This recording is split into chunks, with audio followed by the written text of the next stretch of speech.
سبحان اللہ و بحمدہ عدد خلقہ ورضا نفسہ وزینۃ عرشہ ومداد کلماتہ۔ اعوذ باللہ من الشیطان الرجیم، بسم اللہ الرحمن الرحیم۔ رب اشرح لی صدری ویسر لی امری واحلل عقدۃ من لسانی یفقہوا قولی واجعل لی وزیرا من اہلی۔ اللہم الہمنا رشدا واعصمنا من شرور انفسنا۔ اللہم ارنا الحق حقا وارزقنا اتباعہ۔ اللہم ارنا الباطل باطلا وارزقنا اجتنابہ۔ آمین ثم آمین۔ تفسیر سورہ البقرہ، رکوع نمبر 5، آیت نمبر 40۔ یا بنی اسرائیل اذکروا نعمتی التی انعمت علیکم وأوفوا بعہدی اوفی بعہدکم وإیایا فارہبون۔ اے بنی اسرائیل، تم کیا کرو؟ تم ذکر کرو۔ کس کا؟ میری نعمت کا۔ کون سی نعمت؟ ارے وہ جو میں نے تم پر انعام کی۔ جب تم یہ کرو گے تو میں کیا کروں گا؟ تم اپنے عہد جو تم نے مجھ سے کیے تم وہ پورے کرو تو میں کیا کروں گا؟ جو میں نے تم سے عہد کیے وہ میں پورے کروں گا۔ اور آئندہ سے کیا کرنا؟ اللہ فرما رہے صرف مجھ ہی سے تم ڈرنا۔ اللہ سبحانہ تعالیٰ سورہ بقرہ کے 5ویں رکوع کی پہلی آیت نمبر 40 میں مخاطب کر رہے ہیں بنی اسرائیل کو۔ یہ کون ہے؟ لفظ کا مطلب سمجھ لیجئے، پھر ہم خاندان کی تاریخ بھی سن لیتے ہیں۔ حروف ندا یا پکار کے بنی اسرائیل، بنی ابن سے ہے، اے بیٹو اسرائیل کے۔ کس کو مخاطب کیا جا رہا ہے؟ حضرت ابراہیم علیہ السلام کی ایک خاندان کی نسل کو مخاطب کیا جا رہا ہے، کیونکہ اسرائیل حضرت یعقوب کا لقب تھا، اور اسرائیل کا مطلب ہے اللہ کا بندہ۔ تو حضرت بنی اسرائیل کے حوالے سے وہ خاندان کی لڑی جو حضرت اسحاق اور حضرت یعقوب علیہ السلام سے نکلی، اس کو بنی اسرائیل کہہ کر پکارا گیا ہے۔ آگے چلنے سے پہلے یہ دیکھ لیجئے کہ یہاں پر سورہ بقرہ میں اللہ سبحانہ تعالیٰ نے یہود کا تذکرہ کیا ہے۔ اگر میں پیچھے تھوڑا سا ریورٹ کروں تو آپ دیکھیں کہ سورہ فاتحہ میں ہم نے دعا مانگی اور دعا مانگنی سیکھی کہ انعمت علیہم، صراط مستقیم پر ہمیں چلانا، انعمت علیہم کے رستوں پہ چلانا، مغضوب کے رستوں پہ نہ چلانا اور ضالین کے رستوں پہ بھی نہ چلانا۔ مغضوب ہم نے دیکھا تھا یہود، حضرت موسیٰ علیہ السلام کے پیروکار، تورات کے حامل، اور ضالین حضرت عیسیٰ علیہ السلام کے پیروکار، انجیل کے حامل قوم۔ سورہ فاتحہ میں اس دعا کے بعد اللہ سبحانہ تعالیٰ نے اپنی حدیث قدسی کے مصداق پر دعا تو پوری کر دی، ذالک الکتاب، یہ کتاب لے لو۔ انعمت علیہم کے رستے پر چلنے کے لیے ہمیں احکامات دیے جائیں گے، لیکن مغضوب اور ضالین کا رستہ اللہ سبحانہ تعالیٰ ان ابتدائی 2 سورتوں کے اندر، سورہ فاتحہ کے بعد ترتیب کے اعتبار سے دوسری سورہ بقرہ اور تیسری سورہ آل عمران میں ہمیں ان دونوں قوموں کا تذکرہ، ان کی روداتیں سنائی جائیں گی۔ مغضوب اور ضالین کا قصہ سورہ بقرہ اور سورہ آل عمران میں، اسی لیے میں نے آپ کو شروع میں سورہ بقرہ کے بتایا تھا کہ ان دونوں صورتوں کو جہاں کمبائنڈ الزہراوین کہہ کر پکارا گیا ہے، وہاں پہ کچھ مفسرین ان دونوں صورتوں کو سورہ الامتین بھی کہتے ہیں، 2 امتوں کی رودات سنانے والی صورتیں۔ اللہ سبحانہ تعالیٰ نے انعمت علیہم کا رستہ بھی دکھا دیا، اور ساتھ ہی اللہ سبحانہ تعالیٰ نے سورہ بقرہ میں مغضوب یعنی یہود اور حضرت موسیٰ علیہ السلام کے قوم کی داستان، ان کی رودات، ان کے رویے، ان کے انداز، ان کی سرکشیاں، ان کی نافرمانیاں جو باؤ بغضب من اللہ کی وجہ بنی تھی، وہ رودات سنا دی، تاکہ جو مغضوب کے رستے سے بچنے کے طلبگار ہیں وہ ان کے رویے دیکھ کر ان رویوں سے بچ جائیں۔ اور پھر سورہ آل عمران میں اللہ سبحانہ تعالیٰ نے دوالین عیسائیوں کی رودات سنا دی تاکہ جو دوالین کے رستے سے بچنے والے ہیں وہ ان کے رویے دے کر ان رویوں سے بچ جائیں۔ تو ان دونوں صورتوں کے اندر اللہ سبحانہ تعالیٰ نے یہ الامتین دونوں امتوں کے قصے بتائے ہیں۔ اس حوالے سے بنی اسرائیل کو پکارا جا رہا ہے کیونکہ بنی اسرائیل ہی کے اندر یہ مغضوب اور دوالین قوموں کا ظہور ہوا اور یہی وہ دو قومیں تھیں۔ بنی اسرائیل کا لقب بار بار قرآن میں آئے گا، تو اس کی تاریخ اور حضرت ابراہیم علیہ السلام سے نکلنے والی جو دو خاندان کی لڑیاں جن کا ہماری تاریخ میں بھی، ہماری حدیث میں بھی، قرآن میں بھی بار بار تذکرہ آئے گا، ان خاندان کی لڑیوں کو اچھی طرح سمجھنا اور ذہن نشین کرنا اور ان کی تاریخ کی رودات کو سمجھنا ضروری ہے۔ اور جو مد و جزر اور ان کے حالات ہوئے اس کو بھی ابتدا ہی میں جان لیجئے، میں بار بار اس کو دہراؤں گی نہیں، I'll just refer back so that آپ کو بات سمجھ میں آ جائے۔ حضرت ابراہیم علیہ السلام آج سے 2100 سال پہلے عراق کی بستی، ار کا علاقہ، بت پرست قوم، توحید کی امانت دل میں سمائی، بستی چھوڑی، گھر چھوڑا، برادری چھوڑی، قوم چھوڑی، آگ کے الاؤ میں کود گئے۔ پورے کے پورے سامعین حاضرین میں سے دو لوگ ایمان قبول کیا تھا، حضرت لوط اور حضرت سارہ چچازاد بیٹی ہیں اور ایک بھتیجا ہے۔ ہجرت کی، عراق کی بستی سے ہجرت کر کے فلسطین کی مقدس زمین کی طرف ہجرت کی باذن اللہ، اللہ کے حکم سے۔ حضرت سارہ چچازاد بیٹی اور حضرت لوط بھتیجے دونوں نے ساتھ ہجرت کی، عقد نکاح میں آتی ہیں، زوجہ محترمہ بنتی ہیں۔ بڑھاپے میں حضرت سارہ اور حضرت ابراہیم علیہ السلام کو فرشتوں کے ذریعے خوشخبری دے کر پھر بیٹے نوازے گئے۔ حضرت ابراہیم علیہ السلام حضرت سارہ کے بطن سے ان کے بیٹے حضرت اسحاق اور حضرت اسحاق کے بیٹے حضرت یعقوب، جن کا لقب اسرائیل ہوا اور جن کے لقب کی وجہ سے اس خاندان کی لڑی کا نام بنی اسرائیل کہہ کر پکارا گیا۔ حضرت ابراہیم اور حضرت سارہ کی اولاد حضرت اسحاق، ان کے بیٹے حضرت یعقوب علیہ السلام، اور آپ کو خوب ہی پتہ ہے سورہ یوسف کے حوالے سے، احسن القصص کے حوالے سے، کہ حضرت یعقوب علیہ السلام کے 12 بیٹے تھے، 10 ایک والدہ سے اور حضرت یوسف علیہ السلام اور حضرت بنیامین ایک والدہ سے۔ ان 12 بیٹوں میں حضرت یعقوب علیہ السلام کے بیٹے حضرت یوسف علیہ السلام کو نبوت سے نوازا گیا، اور حضرت یوسف علیہ السلام پھر فلسطین سے ہجرت کر کے مصر پہنچتے ہیں۔ مصر میں نبوت سے بھی نوازا گیا اور مصر کی حکومت، مصر کی فرما روائی اور مصر کی بادشاہت بھی ملی حضرت یوسف علیہ السلام کو۔ اور یوں حضرت یوسف علیہ السلام نے اپنے اہل خانہ کو مصر میں منتقل بھی کیا، دعوت بھی دی، اور یوں بنی اسرائیل پھر فلسطین کے علاقے سے حضرت یوسف علیہ السلام کے توسط سے مصر منتقل ہو گئے۔ And this is how مصر came into the تاریخ of بنی اسرائیل۔ حضرت یوسف علیہ السلام اور پھر بنی اسرائیل کا قیام مصر میں، جب تک حضرت یوسف علیہ السلام اور ان کی الہامی، ان کی وحی کی تعلیمات بنی اسرائیل نے تھامی رکھی، اللہ نے ان کو حکومت بھی دی، عروج بھی دیا، بادشاہت بھی دی، اور اللہ نے ان کو سربلندی اور عزت اور طاقت دی، لیکن اصول خداوندی وہی ہمیشہ رہا۔ وہ زمانے میں معزز تھے، مسلمان ہو کے ہمخوار ہوئے، تارک قرآن ہو کر بنی اسرائیل نے جب حضرت یوسف علیہ السلام کی اسلام کی تعلیمات کو چھوڑا، ذلیل ہوئے، خوار ہوئے، رسوا ہوئے، اور اللہ کے حکم سے ایک قبطی قوم ان پر مسلط ہو گئی۔ انشاءاللہ آگے رودات بار بار آئے گی۔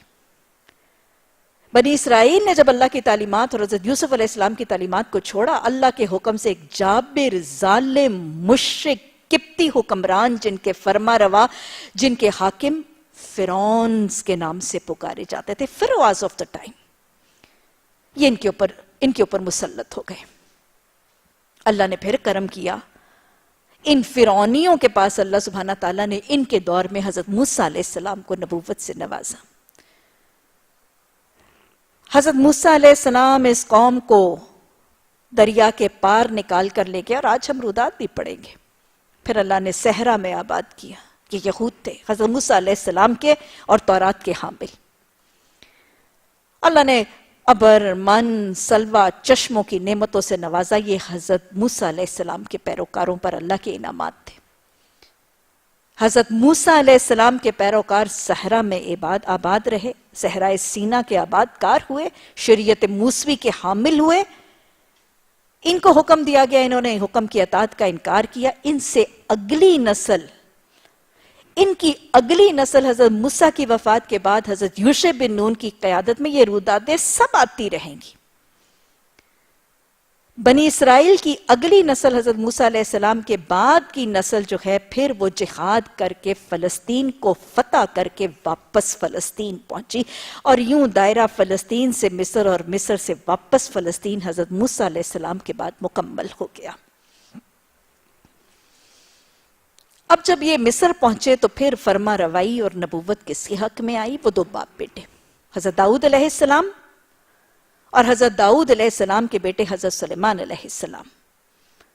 حضرت موسیٰ علیہ السلام کے بعد حکومت اور نبوت اور فلسطین کی ریاست کی فرما روائی اور عہدہ اور ریاست حضرت داؤد اور پھر حضرت سلیمان علیہ السلام، اور پھر ان کی ریاست اور بہت پھیلی۔ نبیوں کی لڑی اس خاندان کی نسل میں پے در پے آتی رہی اللہ کے حکم سے۔ آسمانی کتابیں بھی آئیں، الہامی کتابیں بھی آئیں، تورات بھی آئی، انجیل بھی آئی، زبور بھی آئی۔ نبی پے در پے، ایک بھی آئے، دو بھی آئے، بوقت تین نبی بھی اس قوم میں رہے۔ اور پھر اس نبیوں کی لڑی کے بعد آخری نڑی کے نبی حضرت عیسیٰ علیہ السلام، جن کو انجیل کی تحفے سے نوازا گیا۔ یہ ہے بنی اسماعیل کی رودات، یہ ہے بنی اسرائیل کی رودات، جن کو بار بار اللہ قرآن میں یا بنی اسرائیل کہہ کر پکاریں گے۔ یہ ان کی رودات اور ان کی تاریخ ہے۔ حضرت ابراہیم اور حضرت سارہ، حضرت اسحاق، حضرت یعقوب، حضرت یوسف علیہ السلام، مصر ٹو بیک حضرت موسیٰ علیہ السلام، اینڈ بیک آفٹر حضرت موسیٰ علیہ السلام ٹو فلسطین، اور وہاں پہ حضرت داؤد، حضرت سلیمان، اور پھر آخری نبی حضرت عیسیٰ علیہ السلام، اور آخری الہامی کتاب انجیل۔ یہ ہے بنی اسرائیل کی تاریخ۔ ان کی کتابوں کے اندر نبی آخر الزمان محمد صلی اللہ علیہ وسلم کے آنے کی پیشن گوئیاں موجود تھیں، اور یہ منتظر بھی تھے، آگے روداد آئے گی۔ تو گیا یہ ایک خاندان کی لڑی ہے۔ حضرت ابراہیم علیہ السلام کی پشت سے جو دوسری خاندان کی لڑی چلتی ہے، وہ حضرت ہاجرہ کے بطن سے نکلتی ہے، جن کو ہجرت کا حکم ہوا تھا۔ چھوٹا سا دودھ پیتا نوزائیدہ بچہ، نونہال بچہ حضرت ہاجرہ، حضرت اسماعیل ذبیح اللہ، مکہ کی وادی غیر ذی زرع، نہ گھاس کا تنکا نہ پانی کا قطرہ، آباد کر دیا۔ حضرت ابراہیم، حضرت ہاجرہ سے جو لڑی نکلتی، حضرت اسماعیل ذبیح اللہ کی، اس خاندان کی لڑی جو مکہ کے آباد کار ہوئے، خانہ کعبہ کے متولی ہوئے، چاہے زمزم کے نگران ہوئے، یہ وہ خاندان کی لڑی ہے جس کو ہم تاریخ انسان میں بنی اسماعیل کے نام سے جانتے ہیں۔ یہ دو بڑے بڑے خاندان ہیں جو قرآن اور حدیث اور تاریخ اسلام میں آپ کو ملیں گے، بنی اسماعیل اور بنی اسرائیل۔ بنی اسرائیل بنیادی طور پر رہے فلسطین کے علاقے میں، اور بنی اسماعیل آباد کار ہوئے ام القری، مکہ کی بستی کے۔ حرم کے معمار ہیں، ام القری کے آباد کار ہیں۔ یہ ہیں بنی اسماعیل۔ بنی اسماعیل میں ذبیح اللہ حضرت اسماعیل علیہ السلام کے بعد 40 نسلیں، 2500 سال، 2500 سال، 40 نسلوں تک کوئی نبی نہیں آتا۔ اس لڑی میں پے در پے نبی ہیں، الہامی آسمانی کتابیں ہیں۔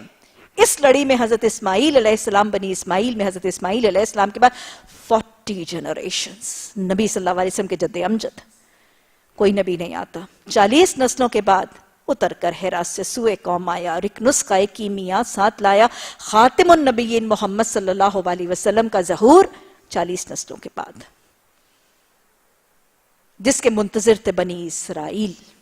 وہ آ گئے کہاں؟ بنی اسماعیل میں، اور یہیں سے وہ جھگڑا شروع ہو گیا۔ وہ دونوں خاندانوں کی لڑی کا جھگڑا یہیں سے شروع ہوا.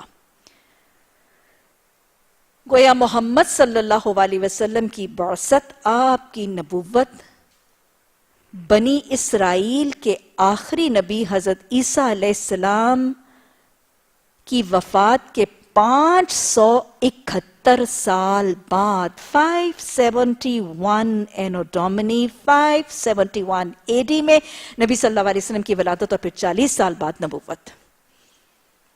اور پھر یہاں پر بنی اسماعیل کے اندر 40 نسلیں 2500 ایئرز کے بعد نبوت کی لڑی مکمل ہوتی ہے محمد عربی صلی اللہ علیہ وسلم کے توسط سے. تو یہاں پر مخاطب کون سا خاندان کی گڑی ہے؟ جو حضرت سارہ کے بطن سے خاندان چلتا ہے. مخاطب ہے یا بنی اسرائیل اذکروا نعمتی التی انعمت علیکم. اللہ سبحانہ تعالیٰ حضرت ابراہیم علیہ السلام کے اس خاندان سے مخاطب ہیں جو بیت المقدس اور فلسطین کی زمین کے آباد کار ہیں کہ تم ذکر کرو میری نعمت کا وہ جو میں نے تم پر انعام کی. سب سے پہلے تو یہ دیکھ لیجئے کہ اللہ جب نعمتیں دیتا ہے تو اس کا مطالبہ ہوتا ہے، اس کی ایکسپیکٹیشن ہوتی ہے، اس کا مطالبہ ہوتا ہے، اس کی خواہش ہوتی ہے کہ جس کو وہ نعمت دیتا ہے، نعمت دیا جانے والا اس کو کیا کرے؟ اذکروا نعمتی، اس کی نعمت کو یاد رکھے. ذکرہ کے کچھ مطلب ہے. ذکرہ کا مطلب ہے یاد کرنا، ذکرہ کا مطلب ہے ذکر کرنا، ٹو مینشن، اور ذکرہ کا مطلب ہے اس سے یاد دہانی اور نصیحت قبول کرنا. تو نعمتیں دینے والا محسن رب جب نعمتیں دیتا ہے تو اس کی ایکسپیکٹیشن منعم سے کیا ہوتی ہے کہ جس کو نعمتیں نوازی گئی ہیں وہ نعمتوں کو یاد تو رکھے، ان کا ذکر تو کرے، ان کا شکر تو کرے، اور ان کا تذکرہ کر کے تکبر نہیں، رب کی نعمتوں کا اعتراف کر کے اپنے رب کو محسن بنا کے اس کی عبادت تو کرے. اللہ سبحانہ تعالیٰ نے بنی اسرائیل پر کون سی نعمتیں نوازی؟ اذکروا نعمتی التی انعمت علیکم، اتنی نعمتیں. نبیوں کی لڑی، ایک ایک وقت میں 2 3 نبی بیک وقت. وَقَفَّيْنَا مِن بَعْدِهِ بِالرُّسُلِ، پہ در پہ نبی بھیجے، آسمانی کتابیں، الہامی کتابیں، تورات، انجیل، زبور، صحف ابراہیم و موسیٰ کہاں آئے تھے؟ بنی اسماعیل پہ تو صرف قرآن آیا، ہاں کامل مکمل محفوظ آیا، لیکن ان پر کتابوں کی لڑی، نبیوں کی لڑی آئی. اللہ نے من، سلوہ، بارش، سائے، بادل، 12 چشمے، اس کا تذکرہ. یاد کرو میں نے جو تم پر نعمتیں کی، اور نعمتیں یاد کر کے کیا کرو؟ دیکھو وفا کرو. جو عہد تم نے مجھ سے کیے تم مجھ سے وفا کرو، ان کے بدلے میں کیا کروں گا؟ جو میں تم سے عہد کرتے ہیں وہ میں تم سے وفا کروں گا. اللہ بندے کے گمان سے بڑھ کے معاملہ کرتا ہے نا. یہی مطالبہ کر رہا ہے، بنی اسرائیل سے مطالبہ کر رہا ہے کہ جو تم نے مجھ سے عہد کیے تھے ان کو تم نبھاؤ، ان کے بدلے جو میں نے تم سے عہد کیے ہیں میں ان کو نبھاؤں گا. اللہ نے کیا کیا بنی اسرائیل سے عہد لیے، کب لیے، کیسے لیے، کس نوعیت میں لیے، کیا عہد تھے، انشاءاللہ آگے تذکرہ ہوتا رہے گا. لیکن اللہ نے ان کو یہ جھنجھوڑا، اور ان عہدوں میں سے ایک عہد یہ بھی تھا، ان کے نبیوں سے لیا گیا، ان سے لیا گیا کہ دیکھو جب تمہارے بعد کوئی نبی آئے گا، کوئی کتاب لائے گا، کوئی نبی آئے گا تو اس پر ایمان بھی لانا، تعزروہ توقروہ، اس کی عزت بھی کرنا اور اس کی مدد بھی کرنا. اللہ یہی عہد بنی اسرائیل کو یاد کروا رہے ہیں. تمہارے نبیوں سے عہد لیا تھا، ان کے توسط سے سارے پیروکاروں سے لیا تھا کہ حضرت موسیٰ، حضرت عیسیٰ کے بعد جو نبی اور کتابیں آئیں گی ان کو ماننا اور ان کی معاونت، ان کی سربلندی کے لیے کام کرنا.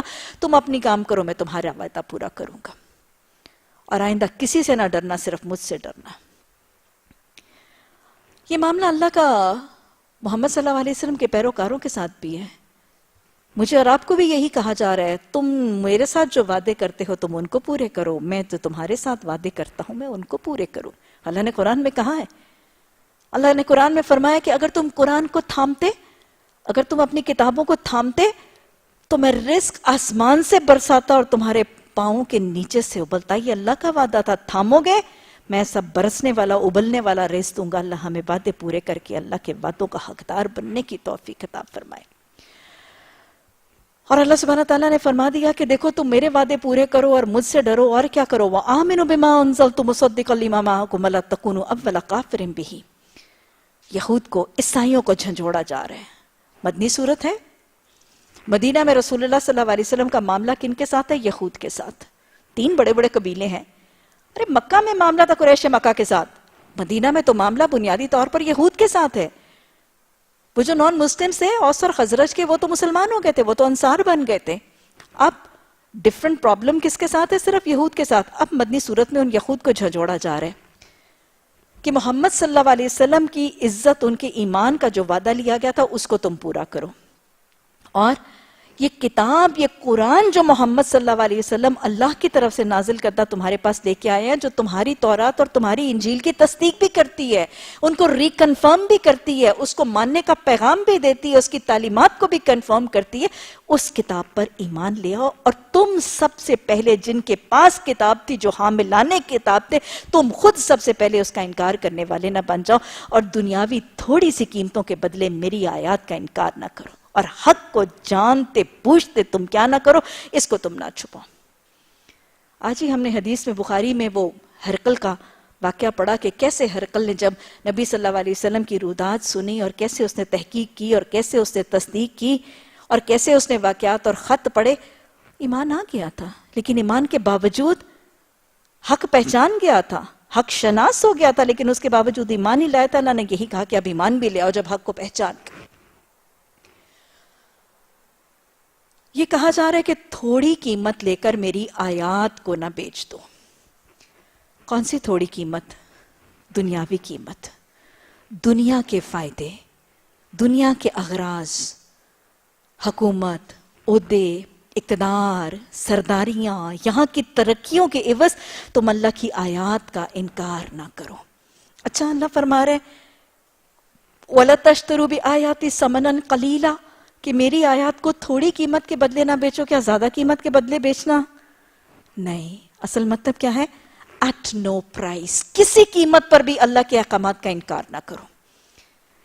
یہ مشرکین یہود جو تھے، ان کا کیا رویہ تھا جس کے خلاف ان کو حکم دیا جا رہا ہے اور بات کی طرف مائل کیا جا رہا ہے؟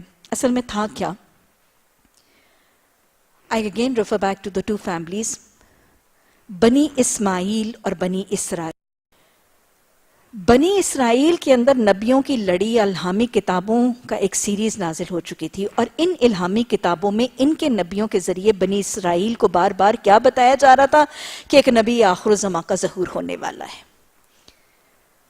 اور یہ بنی اسرائیل جب اپنی غلط رویوں کی وجہ سے ذلیل اور رسوا تھے، اور غیر قومیں ان کے اوپر مسلط تھیں، اور یہ مغلوب تھے، اور یہ کاٹے پیسے جاتے تھے، یہ ستائے جاتے تھے، تو یہ یہود اور نصارہ اپنے ظالم حکمرانوں کو اور اپنے ظالم دشمنوں کو کیا کہا کرتے تھے؟ سورہ بقرہ میں آتا ہے وَقَانُوا يَسْتَفْتِحُونَ مِن قَبْلُ، وہ تو پہلے فتح کی علامتیں اور فتح کا انتظار کر رہے تھے۔ جب دنیا کے لوگ ان کو مارتے تھے، پیٹتے تھے، ستاتے تھے، تو اس وقت اپنے دشمنوں کو کیا کہا کرتے تھے؟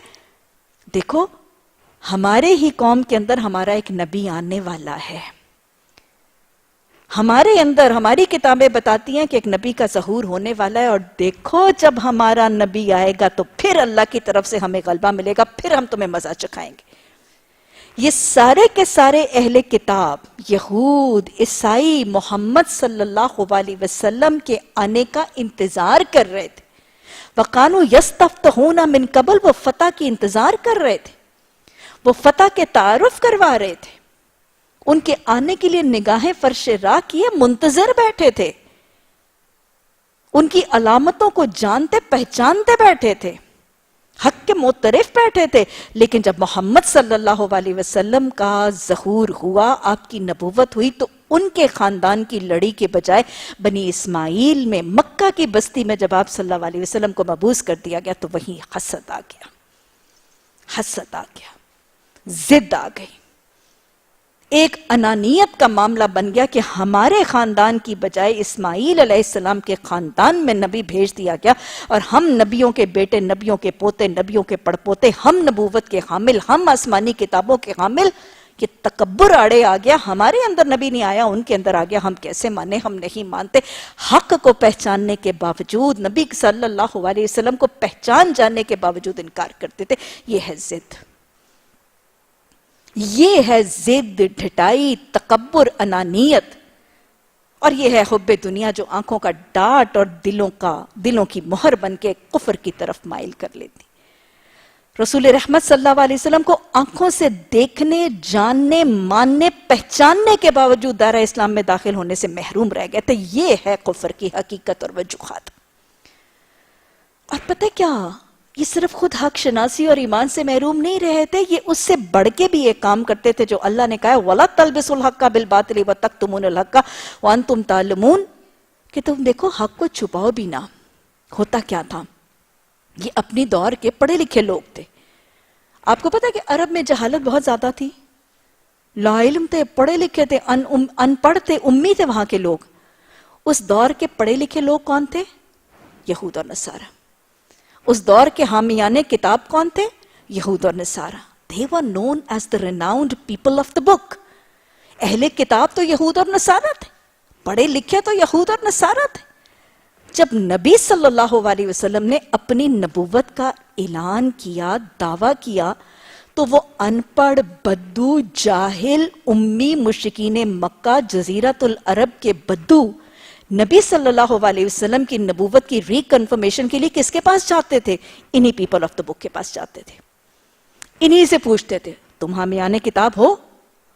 تم نبیوں کے پیروکار ہو؟ تم بتاؤ تمہارے نبی اس کے بارے میں کیا بتا کے گئے؟ تمہاری کتابوں میں اس کے بارے میں کیا ہے؟ اور جو یہ باتیں بتاتے ہیں کیا تمہاری کتابوں میں بھی اس سے ملتی جلتی باتیں ہیں؟ سب کچھ جانتے تھے، سب کچھ مانتے تھے، لیکن جب عرب کے لوگ ان سے پوچھنے کے لیے مشرکین جاتے تھے تو صاف انکار کر دیتے تھے۔ وَلَا تَلْبِسُوا الْحَقَّ بِالْبَاطِلِ وَتَكْتُمُوا الْحَقَّ وَأَنْتُمْ تَعْلَمُونَ، جانتے پوچھتے نبی صلی اللہ علیہ وسلم کی نبوت کی صداقت، کہتے تھے ہماری کتابوں میں کچھ موجود نہیں۔ نبی صلی اللہ علیہ وسلم کی تعلیمات سراسر وحی نہیں۔ تو اللہ سبحانہ تعالیٰ نے ان کو جھنجھوڑ کے رکھ دیا۔ ارے دنیا کے تھوڑے سے فائدوں کے تحت اپنے خاندان کی لڑی کی سر بلندی اور اپنے اس دین کو زیادہ بلند رکھنے کے لیے تم اصل حق کو چھپا رہے ہو۔ تم دنیاوی فائدوں اور اغراض اور مقاصد کے لیے صحیح حق کو چھپا کے باطل کو تم جو ہے وہ سپورٹ کرتے ہو۔ اس رویے سے باز آ جاؤ۔ اور پھر اللہ نے حکم دیا اقیموا الصلاۃ، اقیموا الصلاۃ وآتوا الزکاۃ وارکعوا مع الراکعین۔ حکم ان کو بھی دیا جا رہا ہے، ہمیں بھی دیا جا رہا ہے، کیونکہ دین سب کا ایک ہے، شریعت سب کی ایک ہے، عبادات سب کی ایک ہے۔ نماز، روزہ، زکوٰۃ، حج دین کے ستون ہے، پچھلے انبیاء کے لیے بھی، ہمارے لیے بھی۔ اب پھر دیکھ لیجئے، نماز پڑھنے کا حکم نہیں ہے، کیا ہے؟ یقیمون الصلاۃ، متقین کی صفتی۔ آج پھر نماز پڑھو، نماز ادا کرو نہیں، نماز قائم کرو کا حکم ہے۔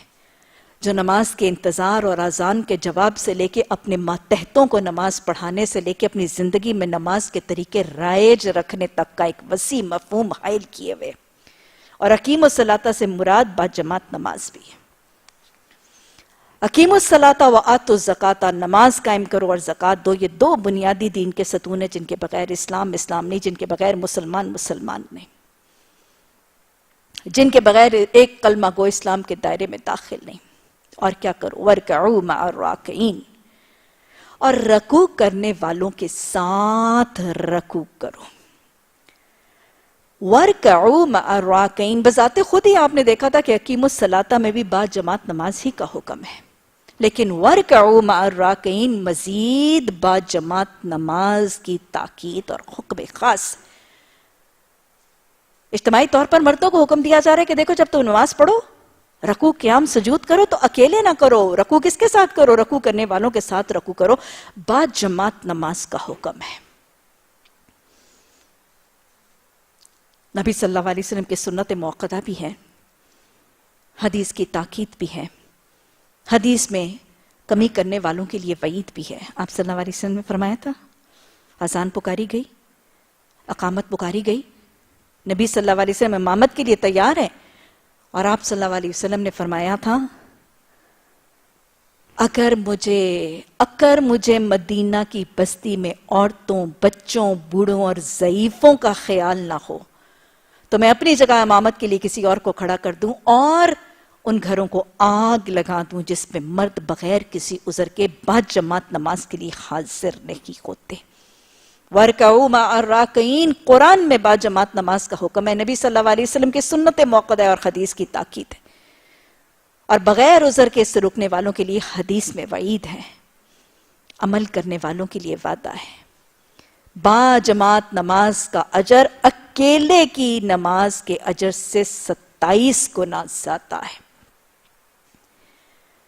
مسجد کی طرف جانے والا باجماعت نماز کی جستجو کے لیے مسجد کی طرف نکلنے والے کے ہر قدم پر 10 نیکیوں کا اجر ہے، 10 گناہوں کی بخشش ہے، 10 درجات کی بلندی ہے، 10 رحمتیں ہیں، 10 برکتیں ہیں، اور جب وہ مسجد میں داخل ہوتا ہے تو حدیث بتاتی ہے کہ اللہ سبحانہ تعالیٰ فرماتے ہیں یہ میرا مہمان ہے اور مجھ پر میرے مہمان نوازی کا حق واجب ہے۔ یہ وہ باجماعت نماز، اس کا اجر، اس کی فضیلت، اللہ کے ہاں اس نمازی کا درجہ اور اللہ کے ہاں اس کی مہمان نوازی اور بہترین مہمان نوازی کا وعدہ۔ اور پھر حدیث نے فرمایا اندھیروں میں مسجدوں کی طرف جانے والے کیوں جا رہے ہیں؟ باجماعت نماز کی طلب اور تڑپ کے لیے جا رہے ہیں۔ اندھیروں میں مسجدوں کی طرف جانے والے کون سے ہیں اندھیرے؟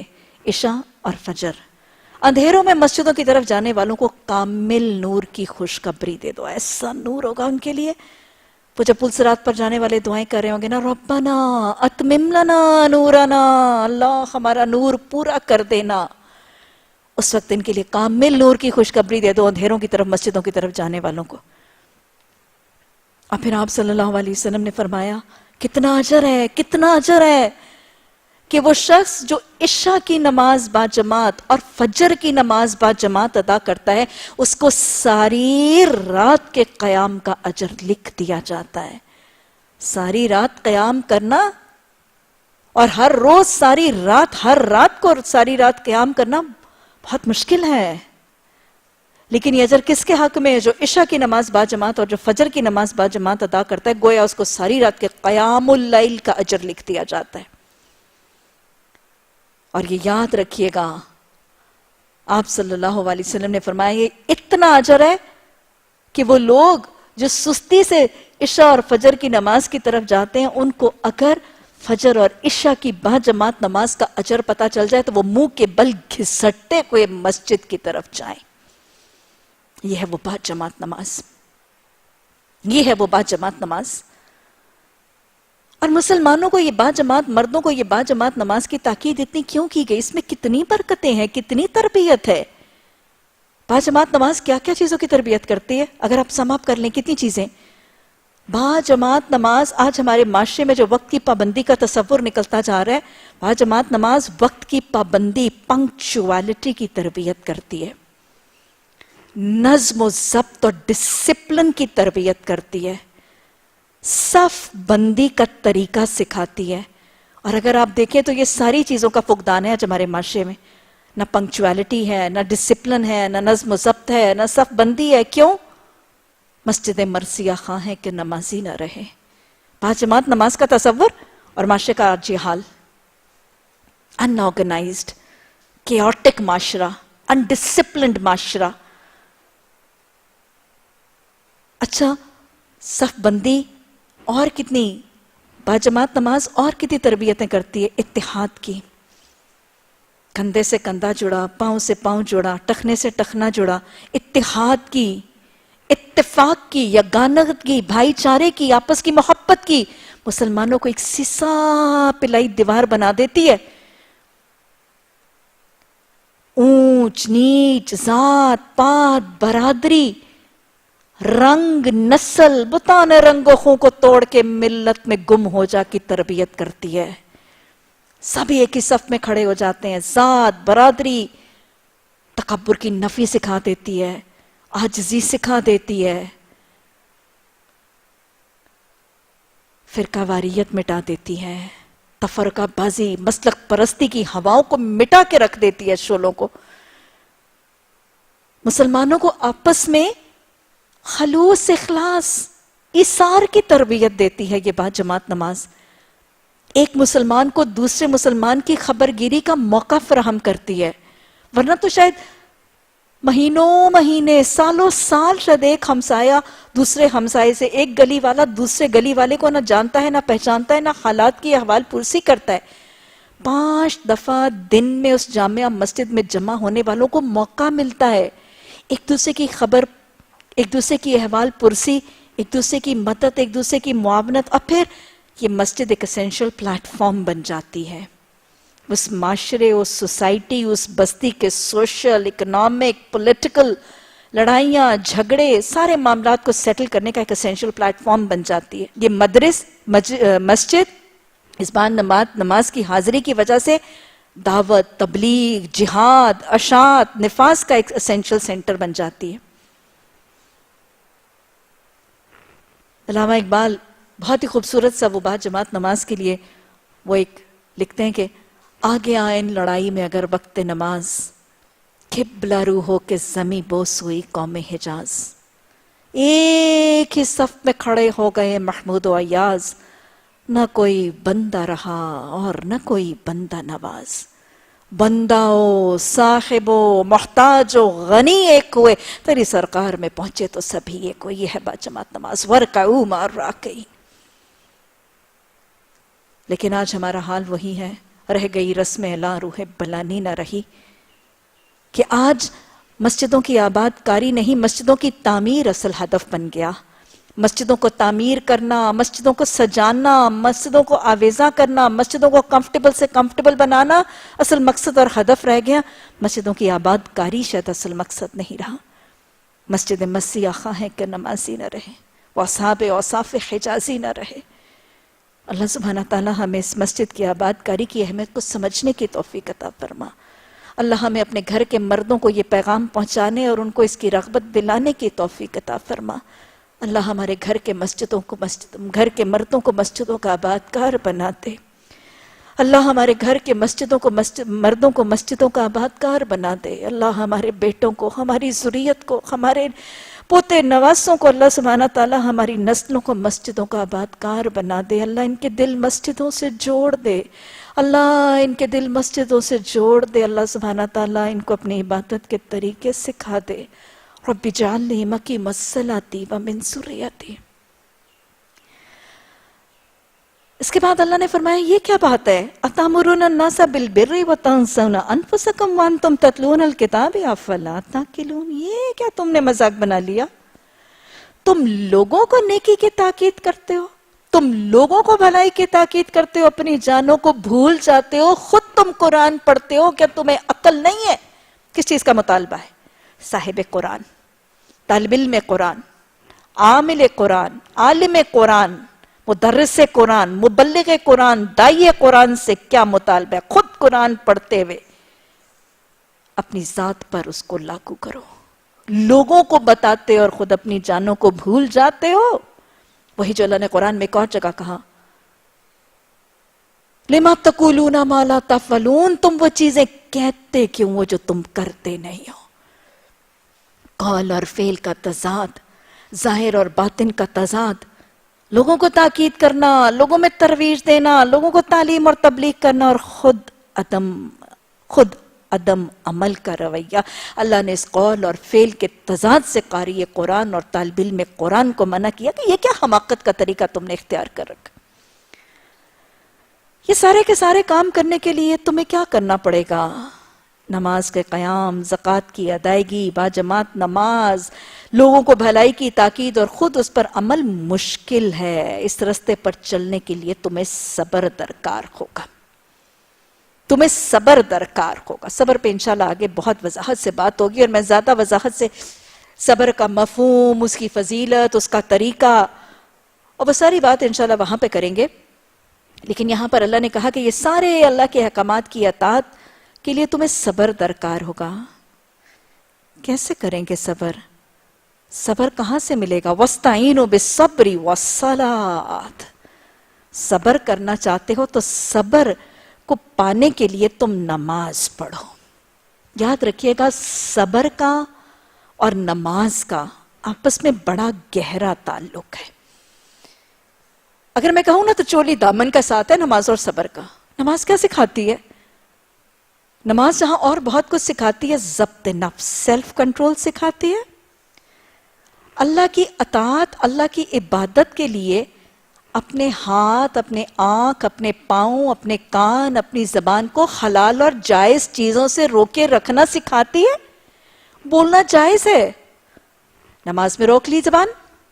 ادھر ادھر دیکھنا جائز ہے، حلال ہے، نماز میں نہیں دیکھنا. چلنا پھرنا اٹھنا بیٹھنا جائز ہے، نماز میں نہیں کرنا. ہاتھ ہلانا کھجانا چیزیں لباس سیدھے کرنا سب کچھ جائز ہے، نماز میں اللہ کی عبادت اور اطاعت کے لیے نہیں کرنا. یہ ضبط نفس کی تربیت ہے، سیلف کنٹرول کی تربیت. اللہ کی اطاعت کے لیے اپنے آپ کو کنٹرول کرنا، باگیں ڈال دینا، لگام ڈال لینا اپنی خواہشات کو. وہ 5 دفعہ دن میں جب ہم اپنی حلال اور جائز چیزوں سے بھی رب کی رضا کے لیے رکتے ہیں تو باقی کا دن حرام سے رکنا آسان ہو جاتا ہے. اور یہی صبر ہے. صبر تبھی ممکن ہے جب ضبط نفس آسان ہے، اور نماز ضبط نفس کی طرف آسانی کا ذریعہ فراہم کرتی ہے. وَاسْتَعِينُوا بِالصَّبْرِ وَالصَّلَاةِ. لیکن یہ نماز جو ہے نا، نماز تمہیں صبر تو سکھائے گی، لیکن یہ نماز ہی اصل بات میں، یہ نماز اِنَّهَا لَكَبِيرَةٌ إِلَّا عَلَى الْخَاشِعِينَ. اصل بات ہے کہ یہ نماز بذات خود ہی بھاری ہے. یہ نماز ہی بذات خود بھاری ہے سوائے ان لوگوں کے جو خشوع کرتے ہیں. نماز کن کے لیے ہلکی ہے؟ خاشعین کے لیے نماز ہلکی ہے، اور جو خشوع نہیں کرتے ان کے لیے نماز بھاری ہے. اللہ سبحانہ تعالیٰ نے کہا کہ نماز اور صبر، گویا نماز اور صبر کن کے لیے آسان ہے؟ جن کے دلوں میں اللہ کا خشوع ہے.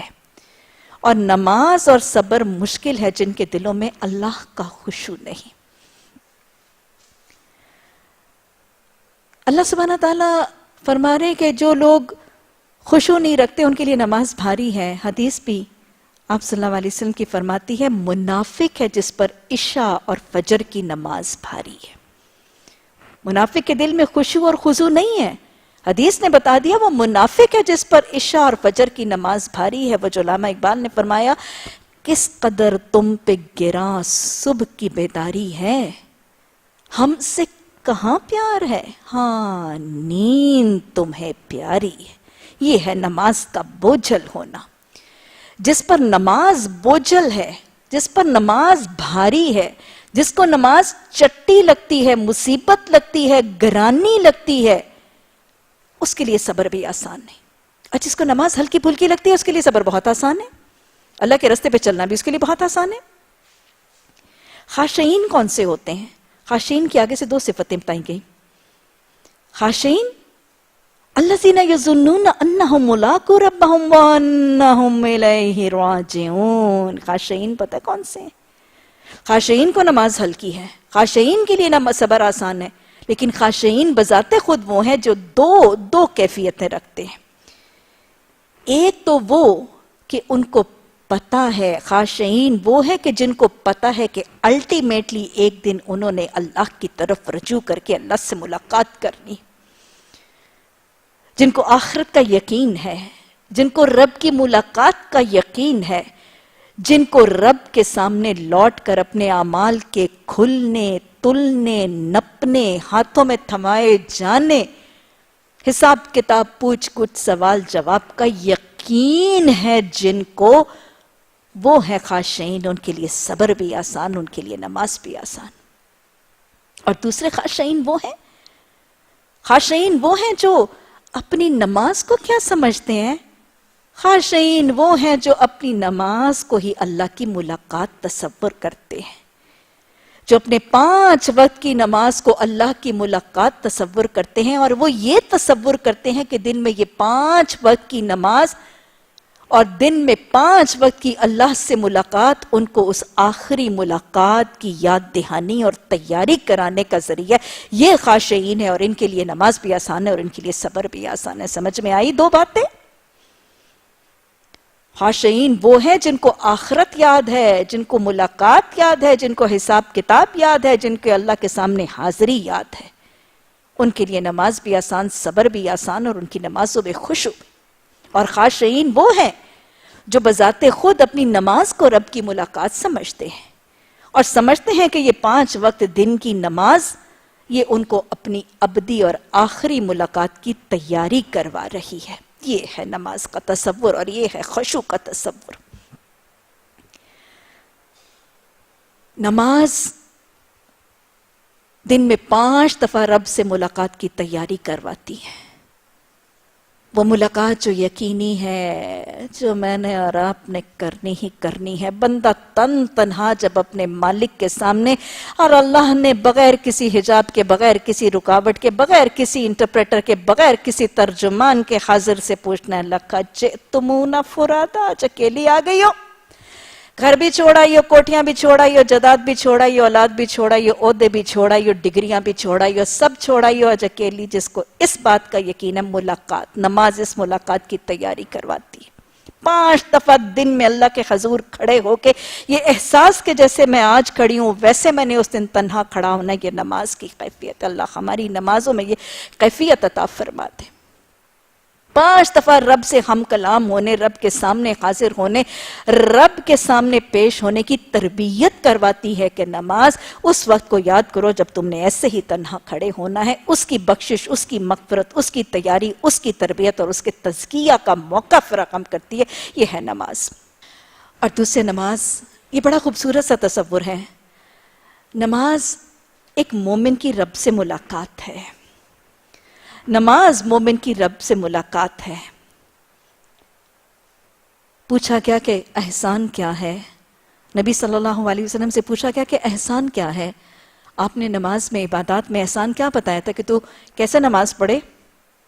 تو ایسے نماز پڑھے کہ گویا تو رب کو دیکھ رہا ہے، اور اگر ایسے نہیں پڑھ رہا تو کم از کم ایسے پڑھے کہ رب تجھے دیکھ رہا ہے۔ یہ ہے یظنون انہم ملاقو ربہم۔ یہ ہے نماز میں رب کی ملاقات کا احساس کہ یا تو میں اس کو دیکھ رہی ہوں یا وہ مجھے دیکھ رہا ہے۔ یہ نماز میں احسان ہے، اور یہی ہے وہ یظنون انہم ملاقو ربہم۔ رب کی ملاقات کا احسان ہونا یہ حسن عبادت کا ذریعہ ہے۔ اور ویسے بھی نماز کیا ہے؟ مومن کی معراج ہے۔ نماز مومن کی معراج ہے۔ آپ کو پتہ ہے کہ نماز پنجگانہ معراج نبی صلی اللہ علیہ وسلم کی شب معراج پہ فرض کی گئی تھی۔ 5 وقت کی نماز نبی صلی اللہ علیہ وسلم پر معراج پر فرض کی گئی تھی۔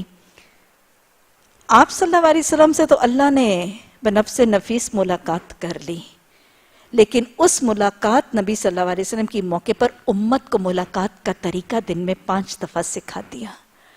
تمہارے نبی سے میں نے شب معراج پہ ملاقات کی، اب تم سے ملاقات کے لیے 5 دفعہ نماز کا طریقہ ہے۔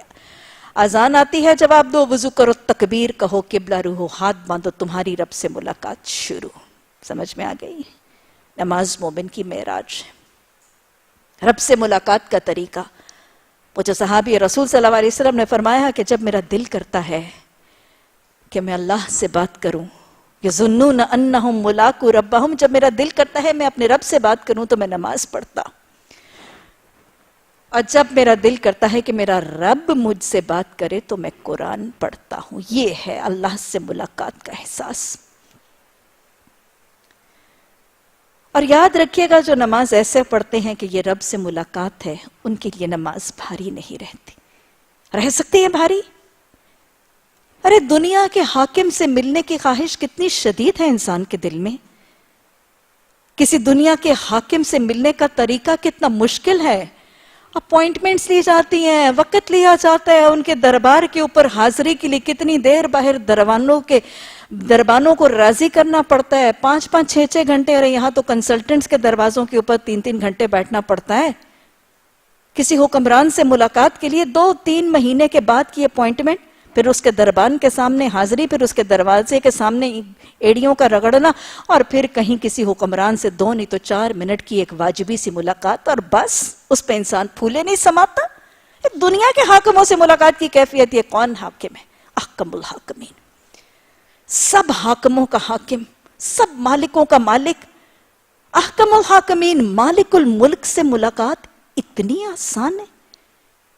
جس کو یہ ذہن نشین ہو جائے کہ میری نماز سارے حاکموں کے حاکم سے ملاقات ہے، میں وضو کروں گی، نماز ساتر لباس پہنوں گی، قبلہ رو ہوں گی، تکبیر کہہ کے ہاتھ باندھوں گی، میری اس سے ملاقات ہے جس کو یہ احساس ہو جائے، اس کے لیے نماز بھاری نہیں رہے گی۔ جس کو پتا ہے کہ میں رب سے بات کر رہی ہوں، اس کے لیے نماز بھاری نہیں رہے گی۔ جس کو پتا ہے کہ میں اس کے سامنے انما اشکو بثی و حزنی الی اللہ، میری اس سے ملاقات ہے جس کو میں اپنے غم، اپنے دکھ، اپنے پریشانیاں، اپنے دکھڑے، اپنے رونے، اپنے مسئلے، اپنے حاجتیں، اپنے سارے رودادیں بیان کر کے گناہ بھی بخشوا لوں گی، حاجتیں بھی منوا لوں گی۔ جس کو یہ یقین ہے اس کے لیے نماز مشکل اور بھاری نہیں۔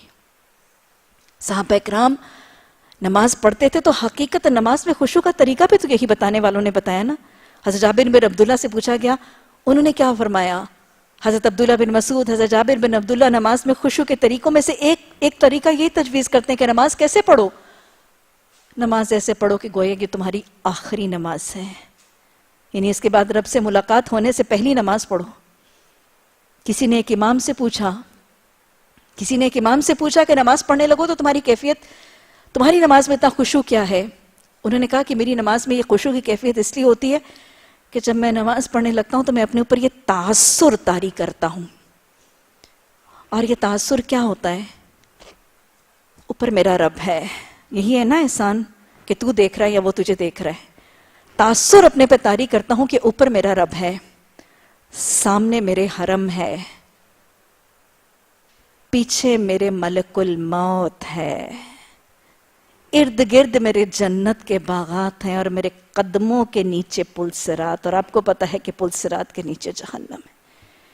اوپر میرا رب، آگے میرے حرم، پیچھے میرے ملک الموت، دائیں بائیں میرے جنت کے باغات، اور میرے قدموں کے نیچے پل صراط اور جہنم میں۔ کہتے ہیں کہ جب میں اپنے اوپر یہ کیفیت طاری کر کے نماز پڑھتا ہوں، میرے خشوع پہ قدر اضافہ ہو جاتا ہے۔ یہ ہے یظنون انہم ملاقو ربہم، اس کے حرم سے بھی ملاقات، اس سے بھی ملاقات، اس کے ملک الموت، اس کے جنت، اس کے جہنم کے نظاروں سے ملاقات۔ یہ کیفیت جب انسان پر ہے تو نماز آسان ہے۔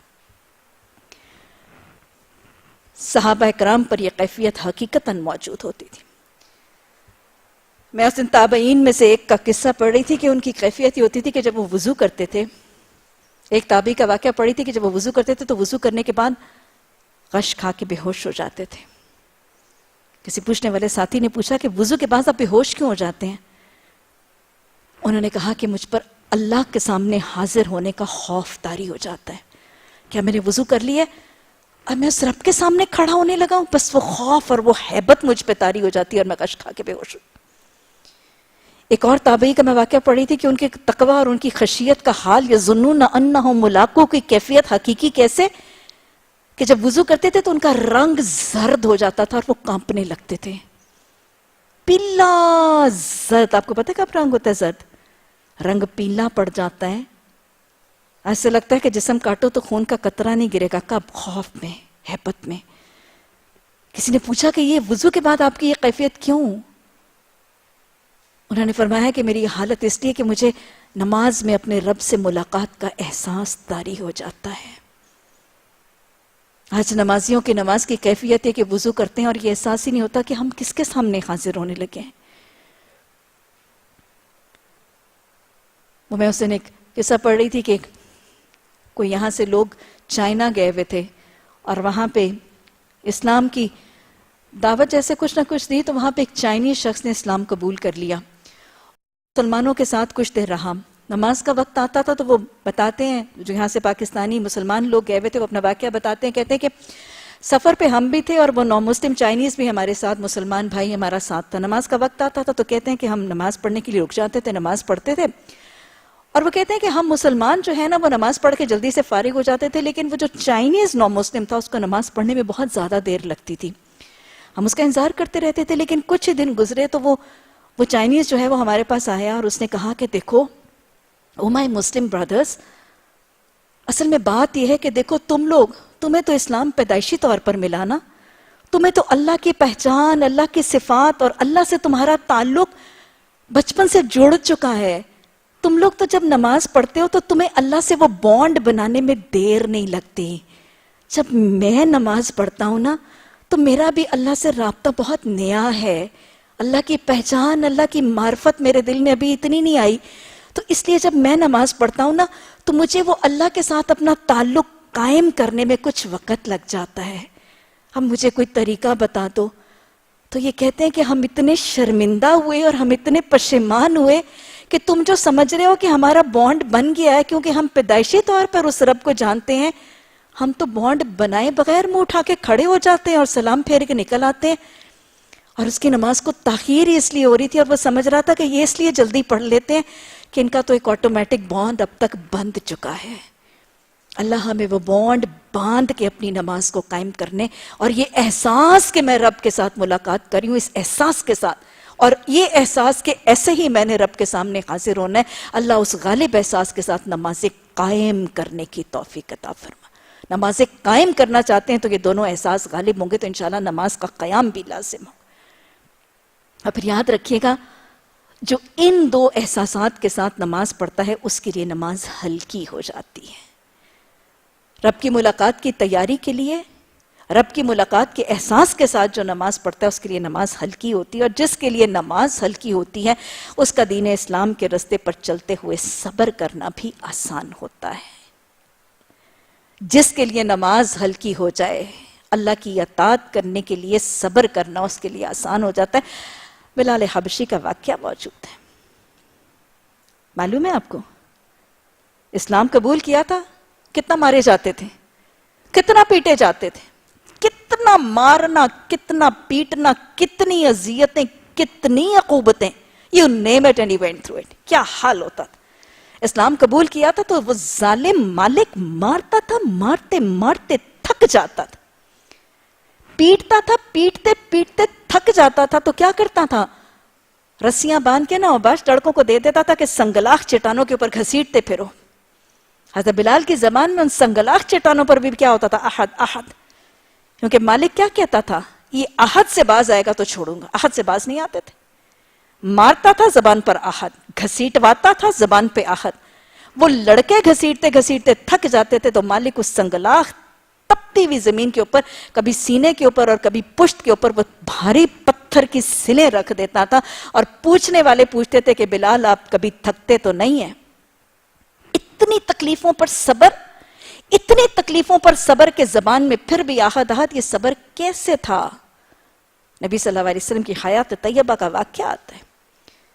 مدنی دور میں ایک صبح نبی صلی اللہ علیہ وسلم مسجد نبوی سے واپس تشریف لا رہے ہیں فجر کی نماز کے بعد کہ آپ صلی اللہ علیہ وسلم نے، بخاری میں واقعہ کہ آپ صلی اللہ علیہ وسلم نے حضرت بلال کو روک کے پوچھا کہ بلال تو اپنا کون سا عمل پاتا ہے کہ جس عمل کے بدلے تو اللہ سبحانہ تعالیٰ سے سب سے زیادہ اجر کا امیدوار ہے؟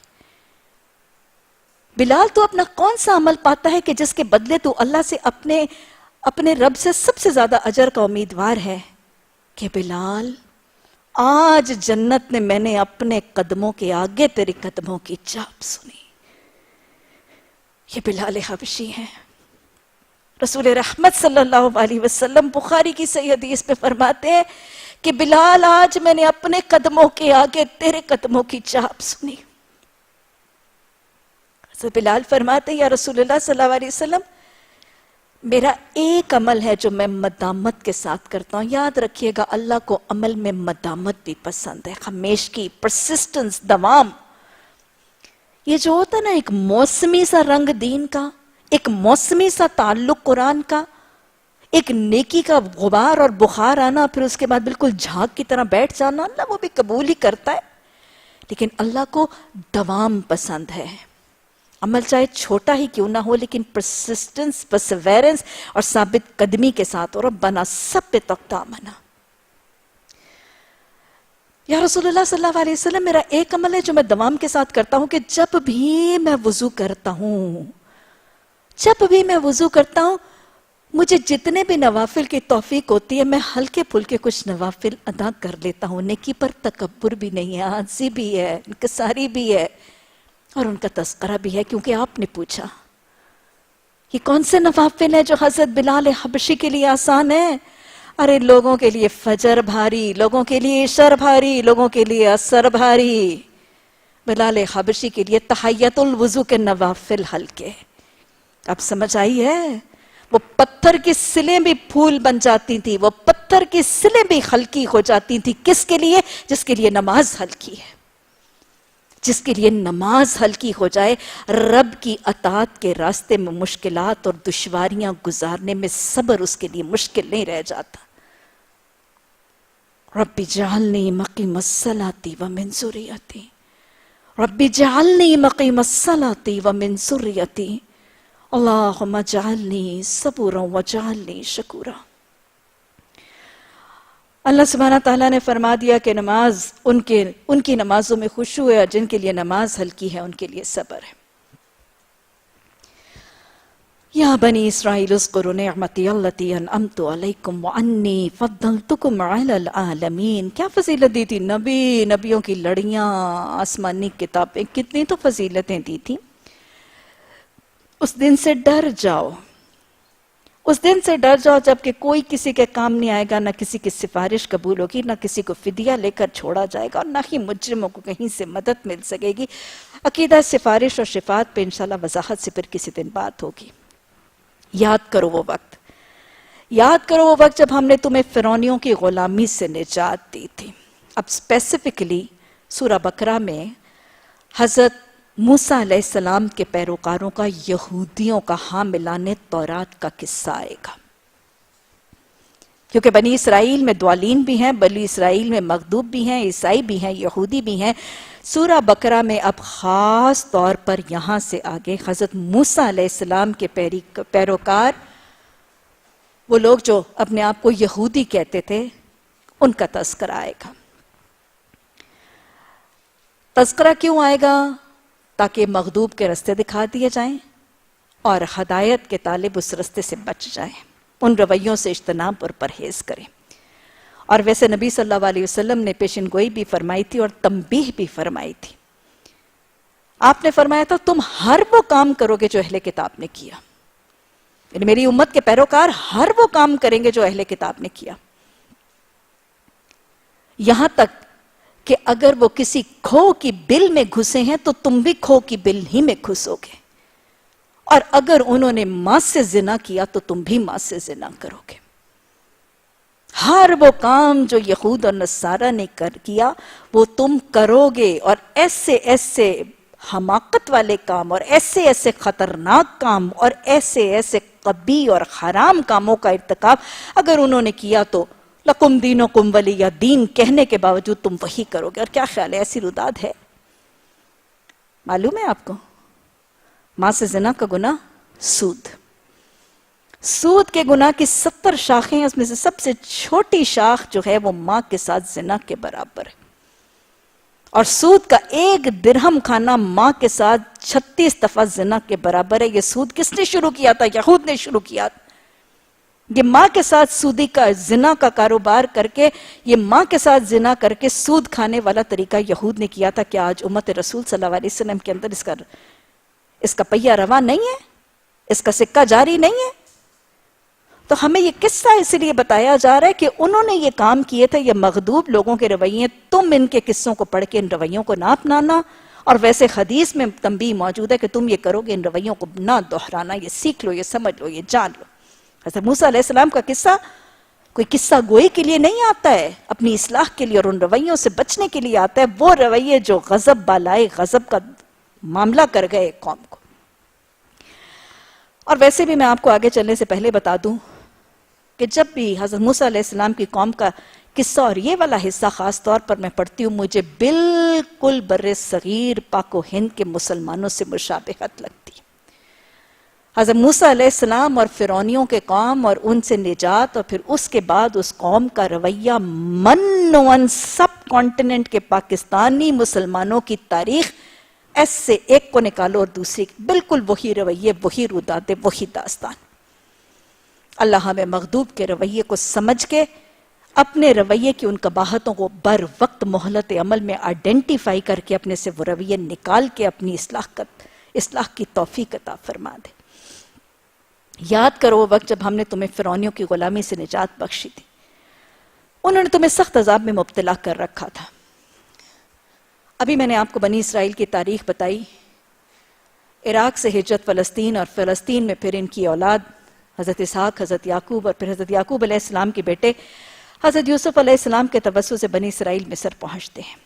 مصر میں جب تک بنی اسرائیل نے حضرت یوسف علیہ السلام اور اللہ کی تعلیمات کو تھامے رکھا تھا، اللہ نے حکومت، عہدہ، اقتدار، مصر کی فرما روائی دی، لیکن جب بنی اسرائیل نے اللہ کی تعلیمات کو چھوڑ دیا تو مصر میں بنی اسرائیل پر اللہ کے حکم سے جابر، ظالم، مشرک، قبطی قوم مسلط کر دی گئی۔ اللہ کا دستور ایسا ہے، اللہ کا سنت ایسی ہے، ہر قوم کے ساتھ اللہ ایسا ہی کرتا ہے، تھامے رکھو گے تو عروج دوں گا، چھوڑ دو گے تو زوال دوں گا۔ یہ قبطی قوموں کے حکمران فرعونز اور فرعون کے نام سے جانے، یہ افراد کا نام نہیں تھا، فرعون ایک فرد کا نام نہیں تھا، فرد واحد نہیں تھا فرعون۔ قبطی قوم کا جو، جیسے ہم پرائم منسٹر کہتے ہیں، پریزیڈنٹ کہتے ہیں، ویسے قبطی قوم کا جو سربراہ ہوتا تھا، جو حاکم ہوتا تھا، اس کی پوسٹ کو، اس کی ڈیزگنیشن کو فرعون، جیسے فروز آف ہسٹری کہا جاتا ہے۔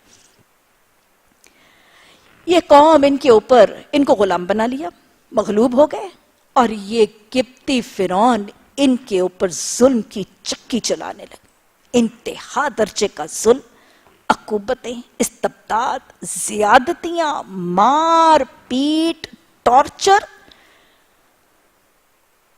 اگر آپ دیکھیں تو یہ بڑے بڑے اہرام مصر جو آج 7 ونڈرز آف دا ورلڈ ہیں، پیرامڈز آف ایجپٹ، یہ اہرام مصر ان فرعونیوں اور اس قبطی قوم کے ظلم کا آج بولتا ہوا اعلان کرتے ہیں۔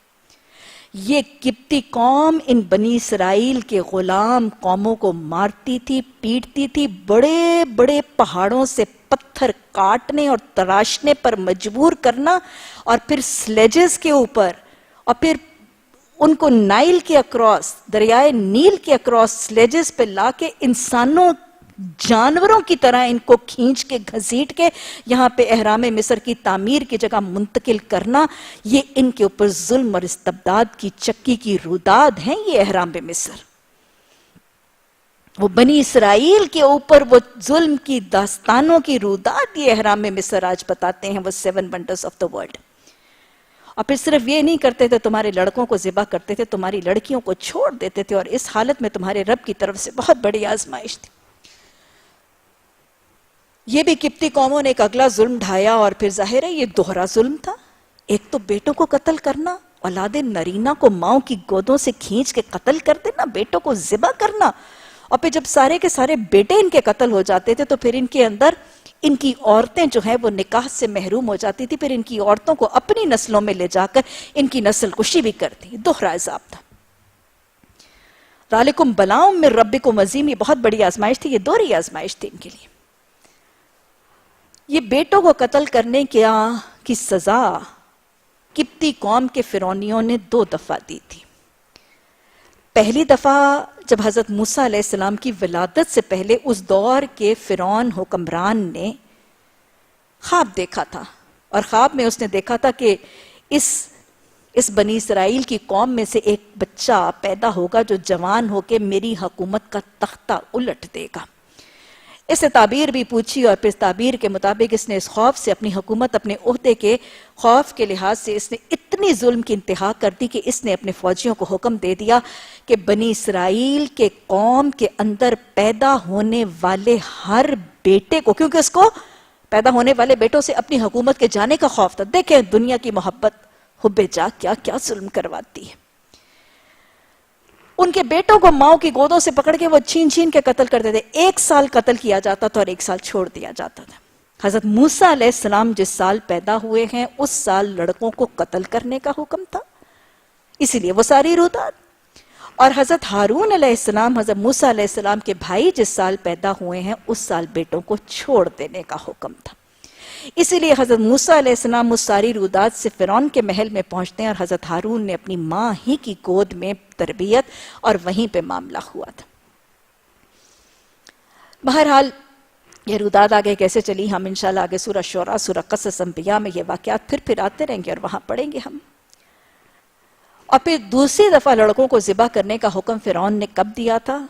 جب حضرت موسیٰ علیہ السلام یہاں سے بھاگ کر مدین چلے گئے اور مدین سے جب واپس آ کے نبوت کا اعلان، شرک کی نفی اور توحید کی دعوت دی تھی، تب اس دور کے فرعون نے پھر حکم دیا تھا کہ اب اس بنی اسرائیل کی قوم کے اندر چونکہ شرک کی نفی اور توحید کا رنگ غالب آنے کا امکان اور میری حکومت کا تختہ پھر الٹے جانے کا امکان ہے، تو پھر اس نے دوسری دفعہ یہ ظلم کا حکم دیا تھا کہ ان کے بیٹوں کو قتل کر دیا جائے۔ ابھی میں نے آپ کو بتایا کہ ان کی تاریخ اور ہماری تاریخ میں بہت مماثلت ہے۔ اگر آپ دیکھیں تو بنی اسرائیل کو قبطیوں نے مارا، پیسا، کاٹا، جلایا، تڑپایا، سسکایا، اذیتیں دیں، ان کے بیٹوں کو قتل کیا، ان کی بیٹیوں کو چھوڑا۔ کیا خیال ہے بر صغیر کے مسلمانوں پر بھی غلامی کا ایک دور آیا تھا؟ کب آیا تھا؟ تبھی آیا تھا جب ان پر آیا، جب انہوں نے اللہ کی تعلیمات کو چھوڑا تو ان پر قبطی مسلط ہوئے۔ جب بر صغیر کے مسلمانوں نے دین محمد صلی اللہ علیہ وسلم کو چھوڑ کے دین الہی بنائے تھے، جہاد کو چھوڑ کر اللہ کے دین کی تعلیمات کو چھوڑ کے جب ہندوؤں سے نکاح شروع ہوئے تھے اور کفر کی طرح ڈالی تھی، تو بر صغیر کے مسلمانوں سے اللہ نے ان کے حکومت عہدے چھین کر اللہ نے ایک چھوٹی سی برٹش ایسٹ انڈیا کمپنی کے ذریعے کس کو مسلط کیا تھا؟ انگریزوں کو مسلط کیا تھا۔ 200 سال کی غلامی، کیا خیال ہے یہ چکی میں پسے تھے مسلمان بر صغیر کے؟ اور وہ چکی بالکل وہی تھی جو قبطیوں کے فرعونوں کی چکی تھی۔ بر صغیر کے مسلمانوں کو مارتے بھی تھے، کاٹتے بھی تھے، پیستے بھی تھے، ذلت بھی دیتے تھے، رسوائی بھی دیتے تھے۔ حکومت میں، عہدے میں، اقتدار میں، تعلیم میں، کاروبار میں مسلمانوں کو کوئی اختیار اور قدرت حاصل نہیں تھا، کوئی رسوخ حاصل نہیں تھا۔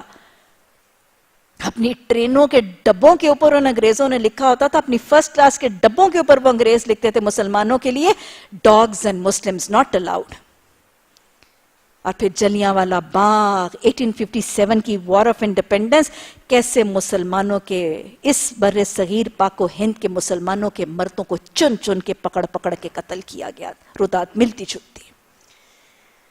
یاد کرو وہ وقت جب ہم نے سمندر پھاڑ کے تمہارے لیے راستہ بنایا، پھر اس میں سے تمہیں بخریت گزار دیا، پھر وہیں تمہیں آنکھوں کے سامنے تمہاری فرعونیوں کو غرقاب کیا۔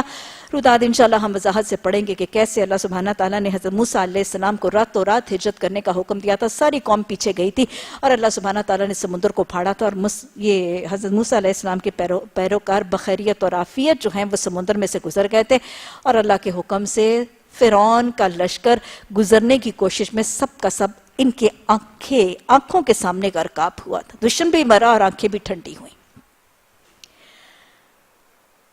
اللہ سبحانہ تعالیٰ نے حضرت موسیٰ علیہ السلام کے پیروکاروں کو تو اس سمندر میں سے گزار دیا۔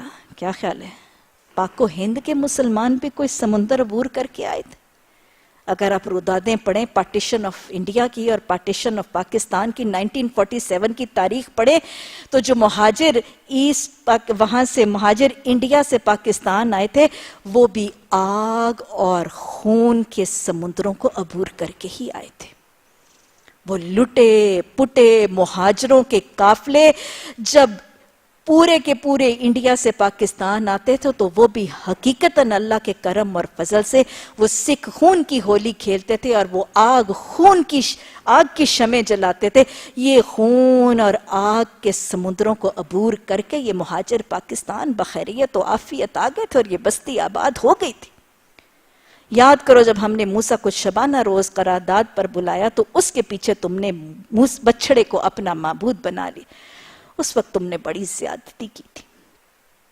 اللہ سبحانہ تعالیٰ نے حضرت موسیٰ علیہ السلام کی قوم کو آزادی دی، ان کے سامنے ان کے دشمن حکمرانوں کو ان کی آنکھوں کے سامنے غرقاب کیا، اور پھر ان کو صحرا میں آباد کرنے کے بعد اللہ سبحانہ تعالیٰ نے حضرت موسیٰ علیہ السلام کو بلا لیا کہ 40 روز موسیٰ ہمارے پاس آؤ، اب ہم تمہیں شریعت خداوندی کا طریقہ سکھائیں گے۔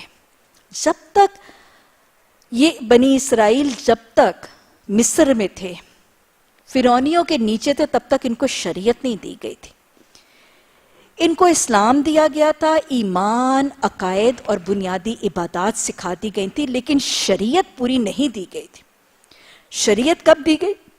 جب آزادی ملی تھی حکمرانوں سے، آزادی، آزاد ریاست، آزاد خطہ ملا تھا اور گردن سے غلامی کا توق چھٹا تھا، تب اللہ سبحانہ تعالیٰ نے حضرت موسیٰ علیہ السلام کے ذریعے سے ان کو شریعت دی تھی کہ یہ لو باقاعدہ پورا ضابطہ خیات اور ضابطہ حکومت اور نظام خیات ہے، اب اس کو اپنے آزاد خطے کے اوپر اپنے معاشرے، اپنے تمدن اور ثقافت کی شکل میں نافذ کر لو۔ شریعت کا نفاذ کب ممکن ہے؟ غلامی میں نہیں، آزادی کے دور میں۔ شریعت کا نفاذ آزاد قوموں کے ساتھ ایسوسیٹ کیا جا سکتا ہے، غلامی کی حالت میں نہیں۔ ارے محمد صلی اللہ علیہ وسلم کے ساتھ معاملہ کیا تھا؟ مکہ کی بستی میں شریعت ملی تھی، مکی صورتیں پڑھتے ہیں، ایمان کی بات، عقائد کی بات، مدنی صورتوں میں احکامات اور شریعتیں ملتی ہیں۔ نبی صلی اللہ علیہ وسلم جب مکہ سے ہجرت کر کے مدینہ کی آزاد ریاست میں آئے تھے، تب ان کو شریعت کے احکامات دیے گئے تھے، سود کے، نماز کے قیام کے، جمعے کے احکامات، زکوٰۃ کی ادائیگی کا طریقہ، زنا کے احکامات، حدود، قوانین، اصطلاحات سب کب دی گئی تھی؟ مدینہ کی بستی میں۔ جو مغلوب اور جو غلام قومیں ہوتے ہیں ان سے شریعت کے نفاذ کا مطالبہ ممکن ہی نہیں ہے۔ یہ تو آزاد قوموں سے اللہ کی ڈیمانڈ اور ریکوائرمنٹ ہوتی ہے کہ جب قومیں آزاد ہو جائیں تو اس وقت شریعت کو تھامیں اور شریعت کو نافذ کریں۔ کیا خیال ہے؟ بات سمجھ میں آ رہی ہے؟ اللہ نے جب آزادی کا تحفہ دیا تھا، ان کو دیا تو ان کو بھی شریعت دی کہ اس کو نافذ کرو۔ مجھے اور آپ کو، میری اور آپ کی قوم کو موزانہ آزادی دی تھی۔ کیا مطالبہ تھا؟ جب اللہ نے ہم پاکستانیوں کو ان 200 سال حکمرانی کرنے والے انگریزوں کے ظلم کے اس توق کو ہمارے گلے سے اتار کے، اس غلامی کے توق کو آزاد کر کے ہمیں یہ آزاد خطہ معجزانہ طریقے سے دیا تھا، تو اللہ سبحانہ تعالیٰ کا کیا مطالبہ ہے مجھ سے اور آپ سے اور میری اور آپ کی قوم سے؟ ہمارے آباء و اجداد نے تو اللہ سے وعدہ بھی کیا تھا۔ ہمارے آباء و اجداد نے تو وعدہ کیا تھا، اللہ خطہ دے، ہم اس میں تیری شریعت کو نافذ کریں۔ اللہ سے وعدہ بھی کیا تھا اور پھر اللہ سبحانہ تعالیٰ نے انعام بھی دیا تھا۔ جب کسی قوم کو اللہ کے وعدے کے معاملے کے بعد آزادی دیتا ہے تو اس قوم کے لیے لازم کیا ہے کہ وہ اس آزاد خطے کے اوپر اپنا نظام، دنیاوی نظام، غیر الہیہ نظام نہیں، شریعت الہیہ کا نظام نافذ کرے۔ اللہ ہمیں رب کے اس مطالبے کی تکمیل کرنے کی توفیق عطا فرمائے۔ بہرحال جی، اب جب ان کو اللہ سبحانہ تعالیٰ نے آزادی دی تو انہوں نے کیا کیا؟ بچڑے کو اپنا معبود بنا لیا۔ ہمیں پتہ چلتا ہے کہ جب واقعہ ہم پڑھیں گے آگے جا کے کہ جب حضرت موسیٰ علیہ السلام ان کو صحرا کی طرف لے جا رہے تھے نا، تو انہوں نے ایک قوم دیکھی، وہ بچڑے کو پوج رہی تھی، تو انہوں نے اسپونٹینیسلی کہا موسیٰ ہمیں بھی ایسا معبود بنا دے۔ موسیٰ نے کہا تمہاری عقل ماری گئی ہے۔ پھر حضرت موسیٰ علیہ السلام جب 40 روز کی ملاقات کے لیے گئے تھے تو پیچھے وہ سامری نے وہ سونے کا بچڑا بنایا تھا، انشاءاللہ ہم جا کے آگے قصہ پڑھیں گے، تو انہوں نے اس بچڑے کو اپنا معبود بنا لیا۔ اللہ نے فرمایا تم نے اس وقت بڑی زیادتی کی، مگر اس پر بھی ہم نے تمہیں معاف کر دیا کہ شاید اب تم شکر گزار۔ یاد کرو ٹھیک اس وقت جب تم ظلم کر رہے تھے، ہم نے موسیٰ کو کتاب اور فرقان عطا کی۔ اللہ سبحانہ تعالیٰ نے پتھر کی، ماربل کی سلوں پر، تختیوں پر کندہ کر کے احکامات ان کو 10 کمانڈمنٹس آف موسیٰ دیے تھے۔ یہ قوم ڈھیٹ بڑی ہے، یہ قوم ضدی بڑی ہے، یہ قوم بحث بڑی کرتی ہے، نہیں مانے گی، پتھر کی سلوں پہ لکھ کے دیں گے، کندہ کر کے دیں گے تاکہ یہ بدلی بھی نہ کریں، اپنی آنکھوں سے دیکھیں، اپنے ہاتھوں سے محسوس کریں، ان کی سند کو محسوس کریں اور بدلی بھی نہ کر سکے۔ قوم نے پھر بھی نہیں مانا تھا۔ اللہ نے ایک کتاب اور احکامات دیے۔ یاد کرو جب موسیٰ یہ نعمت لیے ہوئے پلٹا تھا تو تم نے اپنی قوم سے کہا تھا لوگو تم بچڑے کو معبود بنا کر اپنے اوپر ظلم کیا ہے، لہٰذا تم لوگ اپنے خالق کے حضور توبہ کرو اور اپنی جانوں کو ہلاک کرو، اسی میں تمہارے خالق کے نزدیک تمہاری بہتری ہے۔ اس وقت تمہارے خالق نے تمہاری توبہ قبول کر لی تھی، وہ بڑا معاف کرنے والا اور رحم کرنے والا۔ یہ کیا ہوا تھا؟ حضرت موسیٰ علیہ السلام کو شریعت کے احکامات دینے کے لیے بلایا گیا۔ پیچھے سے قوم نے وہ سونے کا بچڑا دیکھا سامری والا، اس کو پوجنا شروع کر دیا اور اس کی عبادت شروع کر دی۔ اصل میں قوم کا رویہ کیا تھا؟ قوم کا رویہ یہ تھا کہ وہ اپنے حکمران، ان کو اللہ سبحانہ تعالیٰ نے جغرافیائی طور پر اور جسمانی طور پر تو آزاد کر دیا تھا، غلامی کا توق تو ان کے اوپر سے جسمانی لحاظ سے اور جغرافیائی لحاظ سے یہ غلامی کے توق سے بچ گئے تھے، آزاد ہو گئے. خطہ بھی آزاد تھا، جسم بھی آزاد تھے، لیکن ذہن ابھی تک غلام تھے. وہ جو ان کے فرعونیوں کا جو عقیدت تھی نا، ان کے فرعون حکمران مشرک قوم تھی اور یہ بچڑے کو پوجتے تھے. ان کے دلوں میں ابھی بھی اپنے ان فرعونیوں اور ان قبطی قوم کا جو بت تھا بچڑا، اس کی عقیدت، اس کی محبت ان کے دلوں میں ابھی تک بچی ہوئی تھی. اور حضرت موسیٰ علیہ السلام کے اتنے بڑے اللہ کے معجزات کے باوجود یہ پھر اسی بچڑے پر ریجھے ہوئے تھے، اور غلام ابن غلام قوم انہی کے بچڑے کی تقدیس میں ابھی تک مبتلا تھے. حضرت موسیٰ علیہ السلام آئے، یہ بچڑے کو پوجنا ان کو ناپسند ہوا. پہلے حضرت ہارون کا مواخذہ کیا، پھر قوم کے ساتھ سختی کا معاملہ کیا. اللہ سبحانہ تعالیٰ نے شرک کرنے والی قوم سے توبہ کا طریقہ کیا بتایا؟ یاد رکھیے گا ان کے جو احکامات ہیں نا وہ بڑے سخت ہیں اس قوم کے. اللہ سبحانہ تعالیٰ نے حضرت موسیٰ علیہ السلام کو یہاں تک کہا تھا، اور یہی ہوا تھا. یہود کے اندر شرک سے توبہ کا طریقہ یہ تھا کہ جن لوگوں نے شرک کیا ان کو قتل کیا جاتا ہے، تبھی ان کی توبہ ہے. شرک کی سزا قتل تھی. حضرت موسیٰ علیہ السلام کو اللہ نے حکم دیا کہ جن لوگوں نے بچڑے کو پوجا ہے اور جنہوں نے نہیں پوجا، ان کے الگ الگ 2 گروہ بنا دیے جائیں، اور جنہوں نے بچڑے کو پوجا ہے ان کو قتل کروا دیا جائے. نہ پوجنے والوں نے سب پوجنے والوں کو قتل کیا تھا، اور اس طرح شرک اور اس بچڑے کا ابطال کیا گیا تھا. اور صرف یہی نہیں، وہ سامری جس نے یہ بچڑا بنایا تھا اس کو بستی سے خارج کر دیا گیا تھا. اور اس بچڑے کے ساتھ ہم آگے جا کر پڑھیں گے، اللہ نے حضرت موسیٰ علیہ السلام نے فرمایا تھا لَنُحَرِّكَنَّهُ لَنَنْسِفَنَّهُ، ہم اس کو جلا دیں گے، اس کو ریزہ ریزہ کر دیں گے، اس کو بہا دیں گے، اس کو اڑا دیں گے. یہ وہ قوم تھی، مغضوب قوم تھی. آزادی کے باوجود غلام ابن غلام رہے تھے، آزادی کے باوجود اپنے حاکم قوم کے بچڑے کو پوجتے تھے، شرک کرتے تھے. لیکن جب نبی نے تنبیہ کی تھی تو انہوں نے شرک والے بچڑے کو بھی جلایا تھا، انہوں نے شرک کرنے والوں کو بھی قتل کیا تھا، انہوں نے توبہ بھی کیا تھا، اور انہوں نے واپس بچڑے کے نظام کے علاوہ غیر مشرکانہ نظام کو تھام لیا تھا. یہ مغضوب تھے. سمجھ میں آ رہی ہے بات؟ بچڑے کو جلانے والے، بچڑے کو پوجنے والوں کو مارنے والے، اور بچڑے کو ترک کرنے والے بھی کون ٹھہرے؟ وہ مغضوب ٹھہرے. اگر آج ہم اپنا رویہ دیکھیں، انگریز حاکم تھا، چلا گیا، اللہ نے آزادی دے دی. غلامی کا توق ہے؟ غلامی کا توق ہے؟ آج تک معاشرے میں انگریز کے غلام موجود ہیں. ہم پورے کا پورا معاشرہ بحیثیت قوم، ہم غلام ابن غلام، انگریزی اور انگریزوں کے غلام ذہنی طور پر بھی ہیں، ثقافت اور تمدن میں بھی ہیں. سرکاری دفتر میں چلے جائیں، سوٹڈ بوٹڈ انگریزی بولنے والے کا کام ہو جاتا ہے. انگریز کی غلامی نہیں تو اور کیا ہے؟ ہماری ثقافت، ہمارا تمدن، ہمارا میڈیا، ہمارا لٹریچر کیا آج انگریز کا غلام نہیں تو اور کیا ہے؟ انگریزوں کو اللہ نے نکال کے ہمیں آزادی دی، لیکن ہم غلام ابن غلام، ان کا پینٹ کوٹ بھی پہنتے، ان کی ارے بولی انگریزی انٹرنیشنل لینگویج ہے، ضروری ہے ترقی کے لیے، لیکن اس کو اپنے حواس پر سوار کر لینا. اور پھر سب سے بڑھ کے وہ انگریز چلا گیا، آج ہمارا نظام حکومت کون سا ہے؟ انہوں نے تو بچڑا پوجا تھا، ہم نے کون سا بچڑا بنایا ہے؟ انڈین پینل کوڈ آج تک ہمارا نظام قانون ہے. برٹش کانسٹیٹیوشن آج ہماری کانسٹیٹیوشن کا 80% حصہ ہے. یہ بچڑا نہیں تو اور کیا ہے؟ ہماری کانسٹیٹیوشن، ہمارا نظام قانون، ہمارا نظام معیشت، ہمارا نظام تمدن، ہمارا نظام ثقافت، یہ سب انگریزوں کا بچڑا نہیں ہے جس کو ہم آج تک غلام ابن غلام قوم پوج رہی ہے. تو اور کیا ہے؟ اس مغضوب قوم نے تو بچڑے کو جلا کے پھینک دیا تھا، بچڑا بنانے والوں کو مار دیا تھا. آج ہم اپنی غلامی کا اندازہ لگائیں، نہ ہم اس کانسٹیٹیوشن کو بدلنا چاہتے ہیں، نہ اس نظام قانون کو بدلنا چاہتے ہیں، نہ نظام مصطفیٰ صلی اللہ علیہ وسلم کو لانا چاہتے ہیں، پھر ہم مغضوب کے رستے سے بچنے کی دعائیں کرتے ہیں.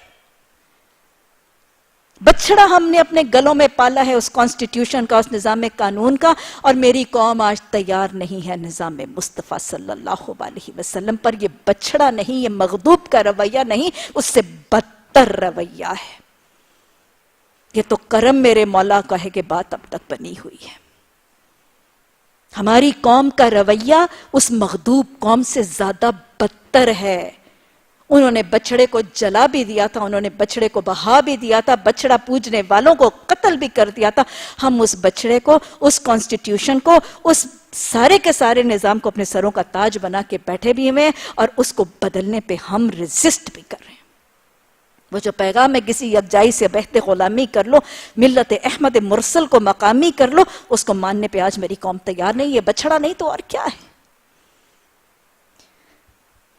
یاد کرو جب تم نے موسیٰ سے کہا تھا کہ ہم تمہارا ہرگز یقین نہیں کریں گے جب تک اپنی آنکھوں سے اعلانیہ خدا کو تم سے کلام کرتے ہوئے نہ دیکھ لیں. اس وقت تمہارے دیکھتے دیکھتے ایک زبردست سائیکے نے تم کو آ لیا، تم بے جان ہو کر گر چکے تھے، مگر پھر ہم نے تمہیں جلا اٹھایا، شاید یہ کہ اس احسان کے بعد تم شکر گزار بن جاؤ. ہاں جی، یہ کیا ہوا تھا؟ اب یرودات کا اگلا حصہ. وہ بچڑے کا تو قلعہ قما ہوا، بچڑا پوجنے والوں کو مارا، سامری کو نکالا، بچڑے کو جلایا، بہایا اڑایا. قصہ پاک. اب واپس شریعت موسوی پہ. حضرت موسیٰ علیہ السلام نے وہ شریعت کے 10 احکامات والی سلیں پکڑیں اور کہا کہ اب مان لو. قوم ضدی، ڈھیٹ، نہیں مانیں گے. مانیں گے تب جب ہم موسیٰ علیہ السلام جہاں سے یہ شریعت لائے ہو کوہ طور سے، ہم وہاں جا کے اللہ سے تمہیں ہم کلام ہوتے دیکھیں گے تو ہم مانیں گے.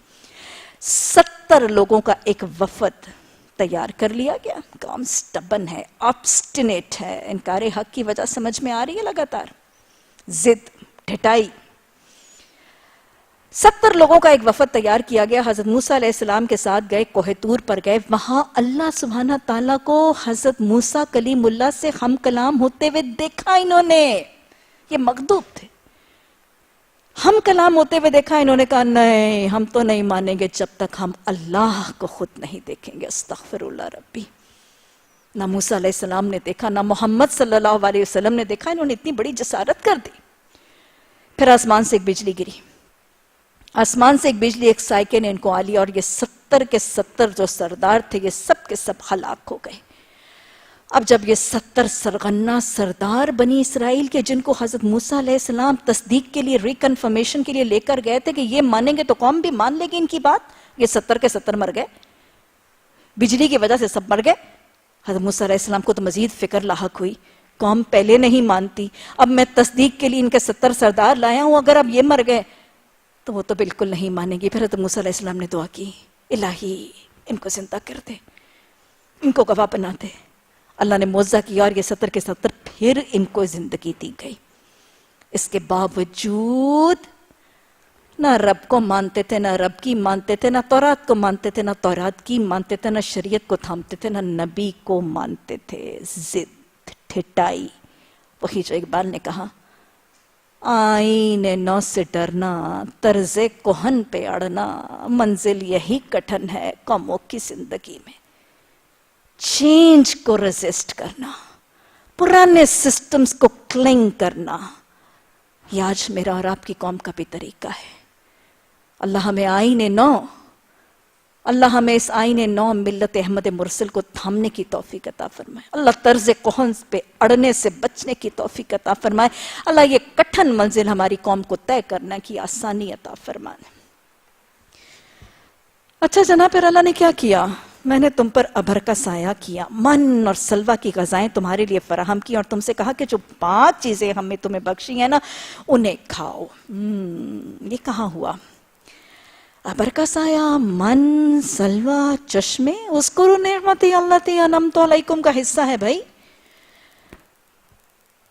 اللہ نے کہاں کیا تھا؟ اصل میں آپ کو پتا ہے کہ اللہ سبحانہ تعالیٰ نے آزادی دینے، بحیرہ کلزم کے پار گزارنے کے بعد ان کو صحرا نمائے سینا میں آباد کیا تھا. صحرا ہے، صحرا میں گرمی بھی ہے، دھوپ بھی ہے، اور صحرا میں ان کے پاس گھر بھی نہیں تھا، ٹھکانے بھی نہیں تھے، زراعت بھی نہیں تھا، کھیتیاں بھی نہیں تھی، پانی بھی نہیں تھا، بہت مشقتوں میں تھے. تو اللہ نے صحرا میں ساری کی ساری آسانیاں فراہم کر دی. اللہ ان پر بڑی نعمتیں فرماتا تھا. سب سے پہلا سوال، ان کو صحرا میں آباد کیوں کیا گیا؟ وہ رب جس نے اتنے کرم کرنے تھے، جو صحرا میں اتنی نعمتیں دیتا تھا، وہ صحرا میں رکھتا ہی نہ.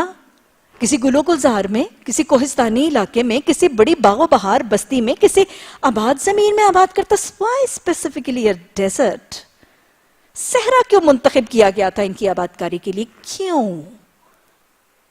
2-3 وجوہات ہیں. صحرا میں رہنے والا، کھلے آسمان کے نیچے کھلی زمین میں رہنے والا، صحراؤں میں ڈیزرٹس میں رہنے والا کس کے قریب ہوتا ہے؟ فطرت کے قریب ہوتا ہے، نیچر کے قریب ہوتا ہے. وہ کہا نا، فطرت کے مقاصد کی کرتا ہے نگہبانی. فطرت کے مقاصد کی کرتا ہے نگہبانی، بندہ صحرائی یا بندہ کوہستانی. صحراؤں میں یا پہاڑوں میں رہنے والے جو ہیں وہ فطرت کے قریب ہوتے ہیں. اور یاد رکھیے گا، اسلام دین فطرت ہے. اسلام دین فطرت ہے، اور اس دین فطرت کو، اسلام کو آسانی سے ایبزارب، سمیٹ، سمجھ، کمپریہینڈ اور اڈاپٹ کون کر سکتا ہے؟ جو نیچر کے قریب ہے. آج ہم فطرت سے دور ہوتے جا رہے ہیں. پتہ نہیں کب میں نے آسمان دیکھا رات کا، پتہ نہیں کتنی دیر پہلے میں نے چاند دیکھا، پتہ نہیں کتنے ہفتے پہلے میری اولادوں نے ستارے دیکھے.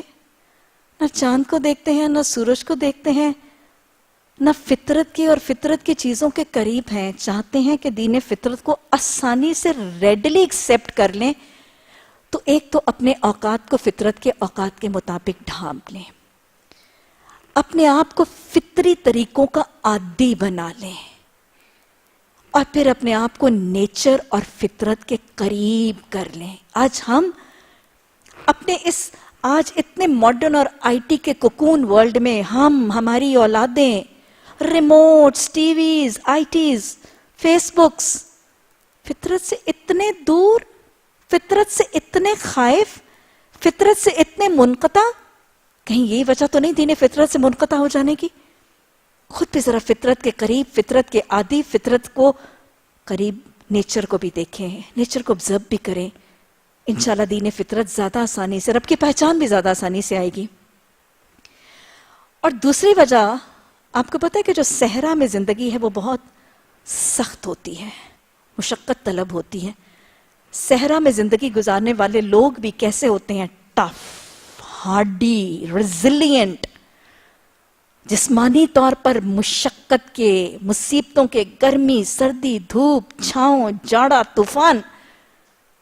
عام زندگی میں بستیوں میں رہنے کے والے لوگوں کے مقابلے میں یہ زیادہ آسانی سے انڈیور کر لیتے ہیں.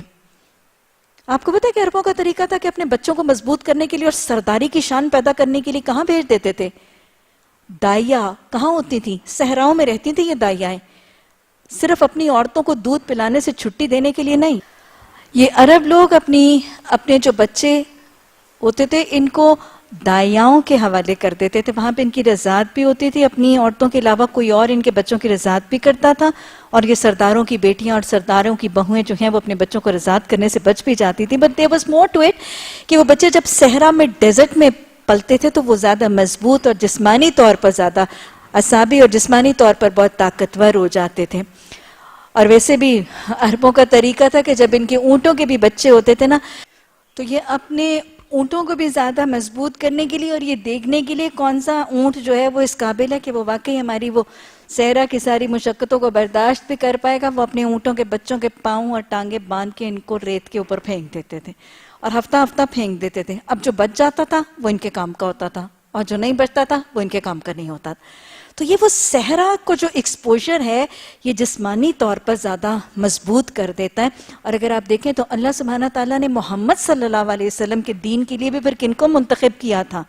کسی بہت کمفرٹیبل بستی والے نہیں، صحرا نشینوں کو، عرب کے بدوؤں کو. ایک وجہ کہ قرآن کے نزول اور محمد صلی اللہ علیہ وسلم کے سینٹر کے لیے مکہ کی بستی کو چنا گیا تھا، وہ بھی یہی تھا کہ یہ عرب جو تھے یہ صحرا نشین تھے اور یہ بڑے ٹف اور بڑے ہارڈی تھے. اصل میں بات یہ کہ ان کو جسمانی طور پر مضبوط اور اعصابی طور پر مضبوط ہونا کیوں ضروری ہے؟ ان کو کام بہت بڑا کرنا تھا، شریعت موسوی کا نفاذ کرنا تھا. اس لیے اللہ سبحانہ تعالیٰ نے ان کو اتنا مضبوط اعصاب اور جسم والا بنایا. اصول سمجھ میں آ رہا ہے؟ اگر چاہتے ہیں کہ دین کی اشاعت، دین کے نفاذ، تبلیغ کے کام کرنا چاہتے ہیں خود یا اپنی اولادوں کو کرنا چاہتے ہیں، تو زندگی میں کچھ ٹف، کچھ رف، یہ کچھ اونچ نیچ، گرمی سردی طوفان برداشت کرنے کی ہمت اور حوصلہ ڈالیں۔ آج جو ہمارے گھروں کے اندر ایک وہ عیش پرستی کا ماحول ہے کہ میں دیکھتی ہوں کہ آج ہمارا جو کھاتا پیتا طبقہ کیا ان کے بچے تو بالکل سونے کا چمچہ لے کے منہ میں پیدا ہوتے ہیں نا، لاؤنجز میں بیٹھے ہوئے ہیں، اے سی چل رہا ہے، ایک ریموٹ اے سی کا، ایک ریموٹ ٹی وی کا، کھانے کے سامنے برگر، وہاں پہ ساتھ ایک سافٹ ڈرنک، لائٹ بند ہوئی تو جنریٹر آن۔ یہ وہی ہے نا جو اقبال نے کہا تھا، تیرے صوفے ہیں افرنگی، تیرے کالی ہیں ایرانی، لہو مجھ کو رلاتی ہے جوانوں کی تنا سانی۔ جب اتنی تنا سانی والی زندگی ہوگی، جب اتنی لگژریز والی، امینٹیز والی، ریپڈ اپ زندگی ہوگی، تو وہ افراد شاید بڑے بڑے دین اور دعوت اور تبلیغ اور ارشاد کے کام کرنے کے قابل نہیں ہوں گے۔ اپنے آپ کو خود اگر اپنے آپ کو یہ کام کرنا چاہتے ہیں تو اپنے آپ کو جسمانی طور پر ذرا مضبوط، ذرا طاقتور، اپنے اعصاب کو ذرا مضبوط کریں گے، اور اولادوں سے بھی یہ کام کروانا چاہتے ہیں تو ان کی زندگی میں سے بے جا کی یہ لگژریز اور بے جا کی یہ سہولتیں نکال دیجئے تاکہ وہ تھوڑے سے رف ٹف اور مضبوط اور یہ کام کرنے کے قابل ہو جائیں۔ اچھا جی، پھر اللہ سبحانہ تعالیٰ نے ان کو کیا دیا؟ اللہ سبحانہ تعالیٰ نے ان کو من دیا اور سلوہ دیا۔ من کیا تھا؟ آپ کو پتا ہے کہ یہ من جیسے شبنم کے قطرے آسمان سے ٹپکتے ہیں، ویسے آسمان سے ٹپکنے والے قطرے اور بوندوں کی شکل میں یہ آسمان سے اترتا تھا۔ یہ میٹھا سا ایک پانی کی طرح کی چیز تھی، آسمان سے رات کو ٹپکتا تھا، اور یہ لوگ کیا کرتے تھے، یہ اس کو اپنے 2-3 مصارف میں استعمال کرتے تھے۔ ایک تو اس کا مصارف جو ان کا ہوتا تھا یہ کہ جب یہ رات کو یہ قطرے پانی کے ٹپکتے تھے تو اس کو اپنے بڑے بڑے برتنوں اور ظروف میں جمع کر لیتے تھے۔ یہ پانی بہت میٹھا تھا، یہ طاقت، قوت، توانائی، لذت یہ مشروب دیتا تھا، جسے کہنا ہے کہ انرجی ڈرنک تھا۔ اس کا مزہ بھی پورا ہوتا تھا ان کا، اور پھر ساتھ اس کے توانائی اور قوت بھی ملتی تھی، تو بہترین انرجی ڈرنک تھا۔ صرف اس شکل میں نہیں، یہ من جب آسمان سے گرتا تھا تو آپ نے شبنم کے قطرے دیکھے پتوں پر، پودوں پر ہوتے ہیں۔ اب یہ من جب پتوں وغیرہ پہ چیزوں پہ گرتا تھا تو یہ یہاں پہ جب سورج کی کرنیں پڑتی تھی تو یہ خشک ہو کے، ڈرائی ہو کے، ڈراپلیٹس کی شکل میں اور باریک باریک دانوں کی شکل میں خشک ہو جاتا تھا۔ بالکل میں اگر آپ کو تشبیہ دوں نا تو جیسے وہ ساگو دانے کے دانے ہوتے ہیں نا، بالکل ویسے چھوٹے چھوٹے دانوں کی شکل میں یہ من کے قطرے خشک ہو جاتے تھے۔ یہ ان خشک دانوں کو، وہ قطروں سے بنے ہوئے خشک ان دانوں کو اکٹھا کر لیتے تھے اور ان کو گیہوں اور اناج وغیرہ کی طرح ان کو رگڑتے تھے، ان کو پیستے تھے اور روٹی وغیرہ یعنی جو سٹیپل فوڈ ہے اس کے لیے استعمال کرتے تھے۔ تو گویا من سے ان کی 2 ضرورتیں پوری ہوتی تھی، ایک تو گیہوں گندم اناج کی ریپلیسمنٹ ہو جاتی تھی، اور دوسرے ان کے لیے مشروب بہترین انرجی ڈرنک اویلیبل ہوتا تھا۔ سلوہ جو ہے یہ وہ چھوٹے چھوٹے بٹیروں سے بھی چھوٹے چھوٹے پرندے ہیں، یہ غول در غول، یہ جھنڈ در جھنڈ آتے تھے اور ان کو پکڑنے اور شکار کرنے کی ضرورت نہیں ہوتی تھی، ان کو پکاتے تھے اور یہ کھا لیتے تھے۔ اور یہ بھی آپ دیکھیں کہ میرا خیال ہے یہ آپ سبھی جانتے ہیں کہ برڈ میٹ میں سے یہ جو چھوٹا جو برڈز کا میٹ ہوتا ہے نا، بٹیر اور تیتر وغیرہ کا، یہ میٹ ون آف دا بہترین میٹس اور ڈیلیکسی سمجھی جاتی ہے اور بڑی نزاکت سمجھی جاتی ہے۔ تو یہ اللہ سبحانہ تعالیٰ ان کو من اور سلوہ دیتے تھے۔ اب سوال یہ ہے کہ اللہ سبحانہ تعالیٰ نے ان کو من اور سلوہ کیوں دیا؟ اللہ سبحانہ تعالیٰ نے ان کو من اور سلوہ کیوں دیا؟ After all why? کیوں ان کے اوپر یہ نعمت اور کیوں ان کو اتنے انعامات کے ریڈی میڈ، پری پریپیئرڈ، ہاف ڈن فوڈ ان کے لیے اترتا تھا؟ انہوں نے کام بہت بڑا کرنا تھا، حضرت موسیٰ علیہ السلام کی شریعت کو نافذ کرنا تھا نا، اعلی کلمت اللہ کا کام کرنا تھا، حضرت موسیٰ علیہ السلام کی دین کی تبلیغ اور ارشاد کا کام کرنا تھا۔ اتنا بڑا کام کرنے والوں کو فیسیلیٹیٹ کیا گیا تھا، ہیلپ کیا گیا تھا، کس چیز میں؟ ان کے مرد زراعت، کھیتی باڑی، صنعت، تجارت سے ذرا آزاد ہو جائے، فکر معاش کے جھنجٹوں سے، مرد کمانے اور عورتیں پکانے کے جھنجٹوں سے آزاد ہو جائیں تو کوئی بڑا کام کر لیں، ان کی زندگی میں سے کھانا نکل جائے تو کوئی بڑا کام کرنے میں کامیاب ہو جائے۔ اصول سمجھ میں آ گیا؟ کوئی اعلیٰ درجے کا کام کرنا چاہتے ہیں، کوئی بڑی کیٹیگری کی اچیومنٹ زندگی میں اچیو کرنا چاہتے ہیں، آپ نے کوئی بڑے بڑے ایمز، بڑی بڑی امبیشنز، بڑے بڑے ٹارگٹس، دین کی دعوت، دین کی اشاعت، دین کی نفاذ کے بڑے بڑے گولز اپنی زندگی میں رکھیں، اعلیٰ نسل کے کام، اعلیٰ ڈگری کے کام کرنا چاہتے ہیں، تو زندگی کو کھانے اور ان چیزوں سے بلند کرنا ہوگا۔ جو زندگیاں صرف کھانے کے گرد گھومتی ہیں وہ پھر انہی کے گرد الجھ کے رہ جاتی، فکر معاش کے جھنجٹوں سے، کھانا کمانے پکانے سے تھوڑا سا بلند ہونا پڑے گا ان چیزوں سے۔ اور ویسے بھی دیکھیں کہ وہ رب جو اس چیز کی قدرت رکھتا تھا کہ من سلوہ اترتا ہے، وہ رب اس چیز کی بھی قدرت رکھ سکتا تھا کہ ایک دن من آتا ہے، ایک دن سلوہ آتا ہے، ایک دن تیتر آتا ہے، ایک دن بٹیر آتا ہے، ایک دن مرغ آتی ہے، ایک دن مرغابی آتی ہے۔ After all why always every day من اینڈ سلوہ؟ سنگل ڈش کیوں آ رہی تھی؟ ارے جو رب آسمان سے من سلوہ اتار سکتا تھا وہ ویرائٹی بھی دے سکتا تھا۔ کیا اس نے زمین میں میرے اور آپ کے لیے ویرائٹی نہیں گرو کی؟ آسمان سے بھی ویرائٹی آ سکتی تھی، ویرائٹی کیوں نہیں آتی تھی؟ جسٹ ون ڈش کیوں؟ ان کو ایک تو کھانے پینے کے جھنجٹوں سے اللہ آزاد کرنا چاہتا تھا، اور دوسرے ان کی زندگی میں، ان کی خوراک میں، ان کی خورد و نوش میں سادگی، ان کے طعام کے اندر سمپلسٹی کا عادی بنانا چاہتا تھا۔ اصول میرے اور آپ کے آج معاشرے میں بہت اہم ہے۔ کوئی افضل بڑا کام کرنے والوں کو اپنی زندگی میں، اپنے دسترخوان میں، اپنے طعام میں، اپنے کھانے پینے میں، اپنے فکر معاش کے جھنجٹوں سے آزاد ہونا پڑے گا۔ نبی صلی اللہ علیہ وسلم کی تعلیمات بھی اس کے مطابق ہی ہیں۔ وہ واقعہ دہرا لیجئے، آپ صلی اللہ علیہ وسلم اپنی محبوب ترین زوجہ محترمہ حضرت عائشہ رضی اللہ تعالیٰ عنہ بڑی چھوٹی عمر کی ہیں، 18 سال کی تو تھی جب بیوہ ہو گئی۔ نبی صلی اللہ علیہ وسلم کی وصال سے پہلے کا ہی واقعہ ہوگا نا، مدنی دور ہے۔ حضرت عائشہ رضی اللہ تعالیٰ عنہ کو آپ صلی اللہ علیہ وسلم نے ایک دن دیکھا کہ آپ 3 دفعہ کھانا پکا کے کھا رہی ہیں، فریش کوکڈ فوڈ۔ آپ نے فرمایا عائشہ، عائشہ کیا تو چاہتی ہے تیری زندگی کھانا ہو جائے؟ کیا تو چاہتی ہے کہ تیری زندگی کھانا ہو جائے؟ یزکیہم، نبی صلی اللہ علیہ وسلم تزکیہ بھی فرماتے تھے۔ تربیت ہوگی حضرت عائشہ رضی اللہ تعالیٰ عنہ کی، اس کے بعد زندگی کھانا رہی تھی۔ خود بتاتی ہیں، بخاری میں حدیث آتی ہے، حضرت عروہ بن زبیر بھانجے ہیں حضرت عائشہ صدیقہ رضی اللہ تعالیٰ عنہ کے، فرماتے ہیں کہ میری خالہ نے مجھے بتایا کہ بھانجے ہمارے گھر میں ایک چاند آتا تھا، دوسرا چاند آتا تھا، تیسرا چاند آتا تھا، اور ہمارے گھر میں کاشانہ رسول صلی اللہ علیہ وسلم میں چولہا نہیں جلتا تھا۔ بھانجے نے حیرت سے پوچھا خالہ پھر آپ کیا کھاتی تھیں؟ فرمایا پانی اور وہ کالی چیز، یعنی پانی اور کھجورے، الا یہ کہ انصار ہمسایوں کے گھروں کی طرف سے کبھی کبھی بکری کا دودھ آ جاتا تھا۔ خوراک میں سادگی آ گئی تھی، خوراک میں سادگی آ گئی تھی، زندگی کھانا نہیں رہا تھا۔ آپ کو پتہ ہے کیا اچیومنٹ ہے حضرت عائشہ صدیقہ کی؟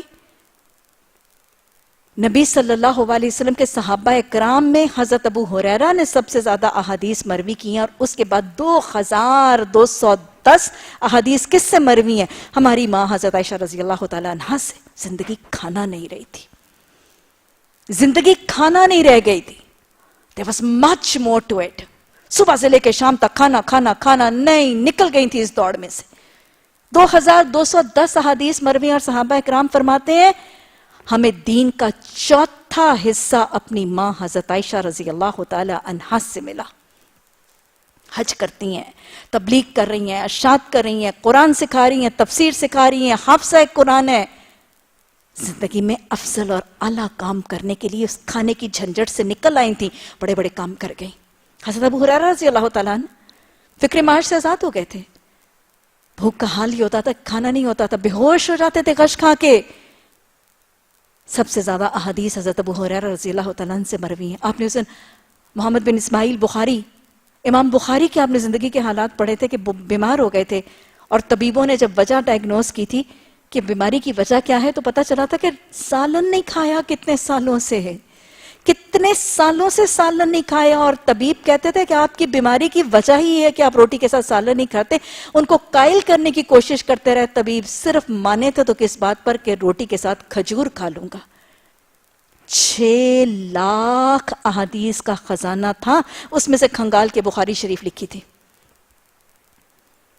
زندگی کھانا ہو گئی تو بڑے بڑے کام نہیں ہو سکیں گے. لیکن آج ہمارے معاشرے میں واقعتاً زندگی کھانا ہے.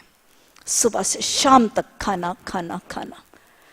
ناشتہ صبح 8 بجے سے لے کے کھاتے پیتے گھرانوں میں 12 بجے تک متفرق اوقات میں متفرق ناشتے. کبھی فرائی انڈا، کبھی آملیٹ انڈا، کبھی چیز آملیٹ، کبھی فرینچ ٹوسٹ، کبھی چیز ٹوسٹ. متفرق لوگوں کے لیے متفرق اوقات پر ناشتے. 12 بجے ناشتہ ختم ہوتا ہے، 12 بجے کے بعد کھانا شروع ہو جاتا ہے. کھانا کھانے کے بعد دوپہر شام کی چائے شروع ہو جاتی ہے. شام کی چائے کے بعد رات کا کھانا شروع ہو جاتا ہے. 3 ٹائم کھانا نہیں، یہاں پہ 5 ٹائم کھانا ہے. رات کے کھانے کے بعد بھی لوگوں میں یہ ہمت ہوتی ہے. میٹھے میں کیا ہے؟ ارے میٹھے میں جنت کے میوے ہیں. اللہ ہمیں ان کا حریص بنا دے. اور ایک ایک دسترخوان پر ایک ایک نہیں کتنی متفرق ڈشز. صبح سے شام تک ٹی وی چینل ایسے ہیں جو صبح سے شام تک صرف کھانا پکانا ہی سکھاتے ہیں.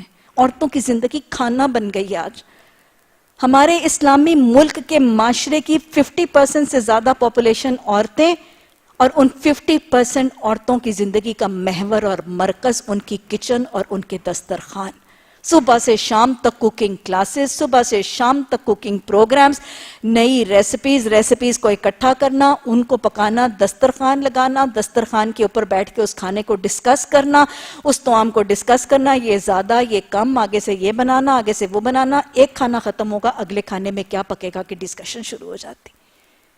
آج کی عورت جو اس معاشرے میں 50% سے زیادہ ہے، اس کی زندگی کھانا ہو کے رہ گئی. آج ہمیں اپنے دسترخوانوں میں سادگی، اپنے طعام کے اندر سادگی لانی ہے. اگر ہم کھائیں پکائیں، یہ نہیں کہ کھانا پینا منع ہے. کلو واشربو، کھاؤ پیو لیکن اسراف نہ کرو. اللہ ہمیں سادگی لانے، ہمیں آسانی لانے، ہمیں سہولتیں لا کر اپنی زندگی میں کوئی افضل کام کرنے کی توفیق عطا فرما دے. اللہ نے من سلوا دیا، اور پھر ساتھ ہی کہا کہ جو پاک چیزیں تمہیں بخشی گئی ہیں انہیں کھاؤ. پھر اللہ نے تبصرہ فرما دیا مگر جو تمہارے بزرگ، تمہارے اسلاف، آباء و اجداد تھے، انہوں نے جو کچھ کیا وہ ہم پر ظلم نہیں تھا بلکہ انہوں نے اپنے اوپر ہی ظلم کیا. یہ کیا تھا؟ اللہ سبحانہ تعالیٰ نے اس قوم کو من اور سلوا دیا. پھر میں نے بتایا کیوں دیا، پھر میں نے بتایا ایک ہی کیوں دیا، اور پھر تیسری بات دیکھ لیجئے. جب من سلوا دیا گیا تھا تو اللہ نے ان کو پابند کیا تھا، ان کو ادب اور سلیقے سکھائے تھے. اللہ نے ان کو 7 من اور سلوا کے اتارنے والے رب رازق رب نے 7 طریقے اور چارٹر اور رسول سمجھا دیا تھا اس کو کھانے پینے کا. اللہ نے کہا تھا کہ دیکھو یہ اترتا ہے، روز اترتا رہے گا. جتنا ضروری ہوگا صرف اتنا لینا، جتنا ضروری ہوگا صرف اتنا کھانا. اپنے ارد گرد جو کمزور ہیں، جو بچے ہیں، جو بوڑھے ہیں، جو ضعیف ہیں، جو عورتیں ہیں، ان کا حق مار کے خود نہ سمیٹ لینا. اور پھر تیسری بات کہی گئی تھی دیکھو اس کا ذخیرہ نہ کرنا. اس قوم نے کیا کیا اور یہ کیوں احکامات دیے گئے تھے؟ اس کا مقصد کیا تھا؟ اللہ سبحانہ تعالیٰ ان کے اندر توکل پیدا کرنا چاہتا تھا. ان سے بڑا اچھا کام اور بڑا منصب اونچے پر ان کو فائز کرنا تھا. اللہ ان کے اندر توکل پیدا کرنا چاہتا تھا کہ وہ جو رب ایک دن دیتا ہے وہ اگلے دن بھی دے گا. توکل، قناعت، صبر اور تحمل سے ان کو آراستہ کرنا چاہتا تھا. ان کے مزاجوں میں سے ہرس، ہوس، طمع، لالچ کو نکالنا چاہتا تھا. ان کی طبیعتوں میں بخل کو نکالنا چاہتا تھا. ظلم اور زیادتی سے بچنے کی تربیت کرنا چاہتا تھا. کمزوروں، مجبوروں، بے قصوں کے حق مارنے اور ظلم اور زیادتی سے بچنے کا سبق دینا چاہتا تھا. اور پھر عدل اور انصاف سکھانا چاہتا تھا. یہ سارے احکامات کے ذریعے یہی سکھانا چاہتا تھا نا اللہ ان کو. لیکن انہوں نے اللہ کی نہ مانی. یہ ضدی قوم کیا کر گئی؟ من سلوا اترتا تھا، روز اترتا تھا، لیکن کیا کرتے تھے؟ ان کے جو زوراور تھے، ان کے جو جوان تھے، جو طاقتور تھے، جو مرد تھے، اپنی ضرورت سے زیادہ لے لیتے تھے. جو عورتیں تھیں، جو بچے تھے، جو بوڑھے تھے، جو بیمار تھے، ان کے منہ کے نوالے چھین لیتے تھے. ہرس بھی آ گیا، ہوس بھی آ گیا، طمع بھی آ گیا، لالچ بھی آ گیا، ظلم بھی بن گیا، زیادتی بھی آ گئی، حق تلفی بھی آ گئی، اور پھر کیا ہوا؟ حقوق العباد کی کمی نے گھر کر لیا، اور بخل بھی ہو گیا۔ اتنا ذخیرہ کرنے کے باوجود بھوکوں کو نہیں دیتے تھے، جتنا کھانے سے زیادہ ذخیرہ کرتے تھے یہ کھانا گل سڑ کے اگلے دن تک خراب ہوتا تھا۔ روز پھر بھی اس کے باوجود سمیٹتے بھی تھے، حقداروں کو محروم بھی کرتے تھے، بھوکوں کو دیتے بھی نہیں تھے۔ روز اگلا آتا تھا، پچھلے گلے سڑے کو پھینکتے تھے، لیکن اگلے دن پھر وہی عمل کرتے تھے۔ اللہ سبحانہ تعالیٰ نے فرمایا انہوں نے اپنی جانوں پر ظلم کیا، ہم نے نہیں ظلم کیا۔ یہ نافرمانی کرنے والوں سے پھر اللہ نے رزق چھین لیا تھا۔ ایسا رویہ آج نظر آتا ہے معاشرے کے اندر جو زورآور ہے، معاشرے میں جس کے پاس مال ہے، جس کے پاس عہدہ ہے، جس کے پاس اقتدار ہے، وہ کیا کرتا ہے؟ غریبوں کے منہوں کے لقمے چھین رہے، غریبوں، مسکینوں، محتاجوں کے منہ کے لقمے چھینتا ہے، ان کے حق چھینتا ہے، اپنی تجوریاں بھرتا ہے کہ نہیں بھرتا؟ یہ ہرس، ہوس، طمع، لالچ آج ہمارے ملک میں بھی ویسے ہی ہے۔ یہ سب رویے کیوں سنائے جا رہے ہیں؟ یا مغضوبوں کے رویے تھے، ان سے بچ جانا۔ پھر یاد کرو جب ہم نے کہا کہ یہ بستی جو تمہارے سامنے ہے اس میں داخل ہو جاؤ، اس کی پیداوار جس طرح مزے سے کھاؤ، مگر بستی کے دروازے میں سجدہ کرتے ہوئے داخل ہونا اور کہتے جانا حتتن حتتن، ہم تمہاری خطاؤں سے درگزر کریں گے اور نیکوکاروں کو مزید فضل سے نوازیں گے۔ اب کیا ہوا جی؟ اب اصل میں ہوا یہ کہ جب روزی من روزی سلوہ، یہ تنگ آ گئے، اور جو بعد والی روداد ہے وہ پہلے اور پہلے والی روداد رکوعات میں ترتیب ذرا بدل دی گئی۔ انہوں نے اللہ سے کہا، آگے جا کے آپ پڑھیں گے وَإِذْ قُلْتُمْ يَا مُوسَىٰ لَن نَّصْبِرَ عَلَىٰ طَعَامٍ وَاحِدٍ فَادْعُ لَنَا رَبَّكَ يُخْرِجْ لَنَا مِمَّا تُنبِتُ الْأَرْضُ۔ اللہ، ہم تو ایک طرح کی ڈش نہیں کھائیں گے، ہم تنگ آ گئے، اپنے رب کو پکار، وہ ہمارے لیے زمین میں سے کھیتیاں اگاڑے، گیہوں، لہسن، پیاز، یہ چیزیں نکالے۔ یہ پہلے کا تذکرہ بعد میں اور بعد کا تذکرہ پہلے آ گیا۔ جب انہوں نے کہا کہ ہم ایک ہی قسم کی ڈش نہیں کھائیں گے، موسیٰ علیہ السلام اپنے اللہ سے دعا کرو، گیہوں، لہسن، پیاز، ادرک نکالے، تو پھر اللہ نے کہا ٹھیک ہے، تم ایک چیز نہیں کھانے چاہتے، وہ بستیوں کی خوراکیں کھانا چاہتے ہو، تو جاؤ، یہ تمہاری صحرا کے پاس ہی ایک بستی ہے، جاؤ اس بستی پر حملہ کرو، جہاد کرو، اللہ کی طرف سے مدد اور نصرت اور فتح شامل حال ہوگی، وہاں پہ چلے جانا، وہاں پہ تمہیں تمہاری پسند کا متفرق کھانا بھی ملے گا، اور وہاں پہ جانا شریعت موسوی کو نافذ بھی کرنا، جہاد کرو، ہجرت کرو، جہاد کرو، قتال کرو، شریعت کو نافذ کرو، اور اللہ کی طرف سے رزق پاؤ۔ اللہ نے فتح اور نصرت کا وعدہ دیا۔ یہ قوم گئی، اور ساتھ اللہ نے طریقے بتائے تھے کہ جب اللہ کی طرف سے تمہیں فتح ملے گی تو کچھ کام کرنا، دروازوں میں فاتح بن کے جاؤ گے تو سجدہ کرتے ہوئے جانا۔ یہ کیا سجدہ تھا؟ شکرانے کے سجدے کرنا۔ تمہاری زور بازو کی وجہ سے تو فتح نہیں، اللہ کی مدد کی وجہ سے فتح آئے گی۔ شکرانے کر کے نوافل ادا کرتے سجدہ ریز ہو کے جانا۔ اور سجدوں کا دوسرا مطلب ہے تکبر نہ کرنا، غرور اور گھمنڈ نہ کرنا، عاجزی اور انکساری سے فاتح بن کے داخل ہونا۔ اور پھر جب داخل ہو گئے، حتتن حتتن، بخشش کا اعلان کرنا، ان کو بھی معاف کرنا، جس کے اوپر فاتح بن کے جس قوم کے اوپر داخل ہوئے ان کو معافی کا اعلان کر دینا، ان کے اوپر ظلم، زیادتی، استبداد نہ کرنا، اور پھر خود جب فاتح بن کے داخل ہوگے تو اللہ سے بخشش مانگتے جانا۔ یہ دو کام کرو گے، سجدہ ریز ہو کے داخل ہونا اور بخشش مانگنا اور بخشش کا اعلان کرنا، تو ہم تمہیں مزید دیں گے۔ لیکن انہوں نے کیا کیا؟ ان کو جو اللہ نے کہا تھا انہوں نے اس کو بدل دیا۔ یہ بستی میں کیسے؟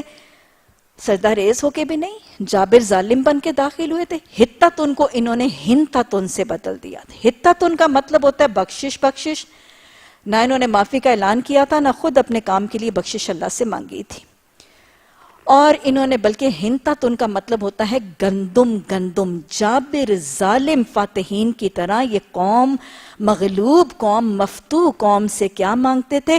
ان سے گندم کا خراج مانگتے ہوئے داخل ہوئے تھے۔ اللہ نے فرمایا کہ جب میں نے ان کو جو طریقے بتائے تھے، فتح کے بعد جو میں نے ان کو طریقے، آداب اور سلیقے بتائے تھے، اس کے بعد انہوں نے ان رویوں کو بدل دیا، تو پھر میں نے ان کے اوپر گندگی کا عذاب ڈال دیا۔ کون سا عذاب؟ ہمیں پتہ چلا کہ اس بستی کے اندر طاعون کی وبا پھوٹی تھی، اور یہ طاعون کی وبا کے اندر جو ہے وہ مہلک بیماری کے اندر مبتلا ہوئے تھے۔ اصول کیا ملتا ہے؟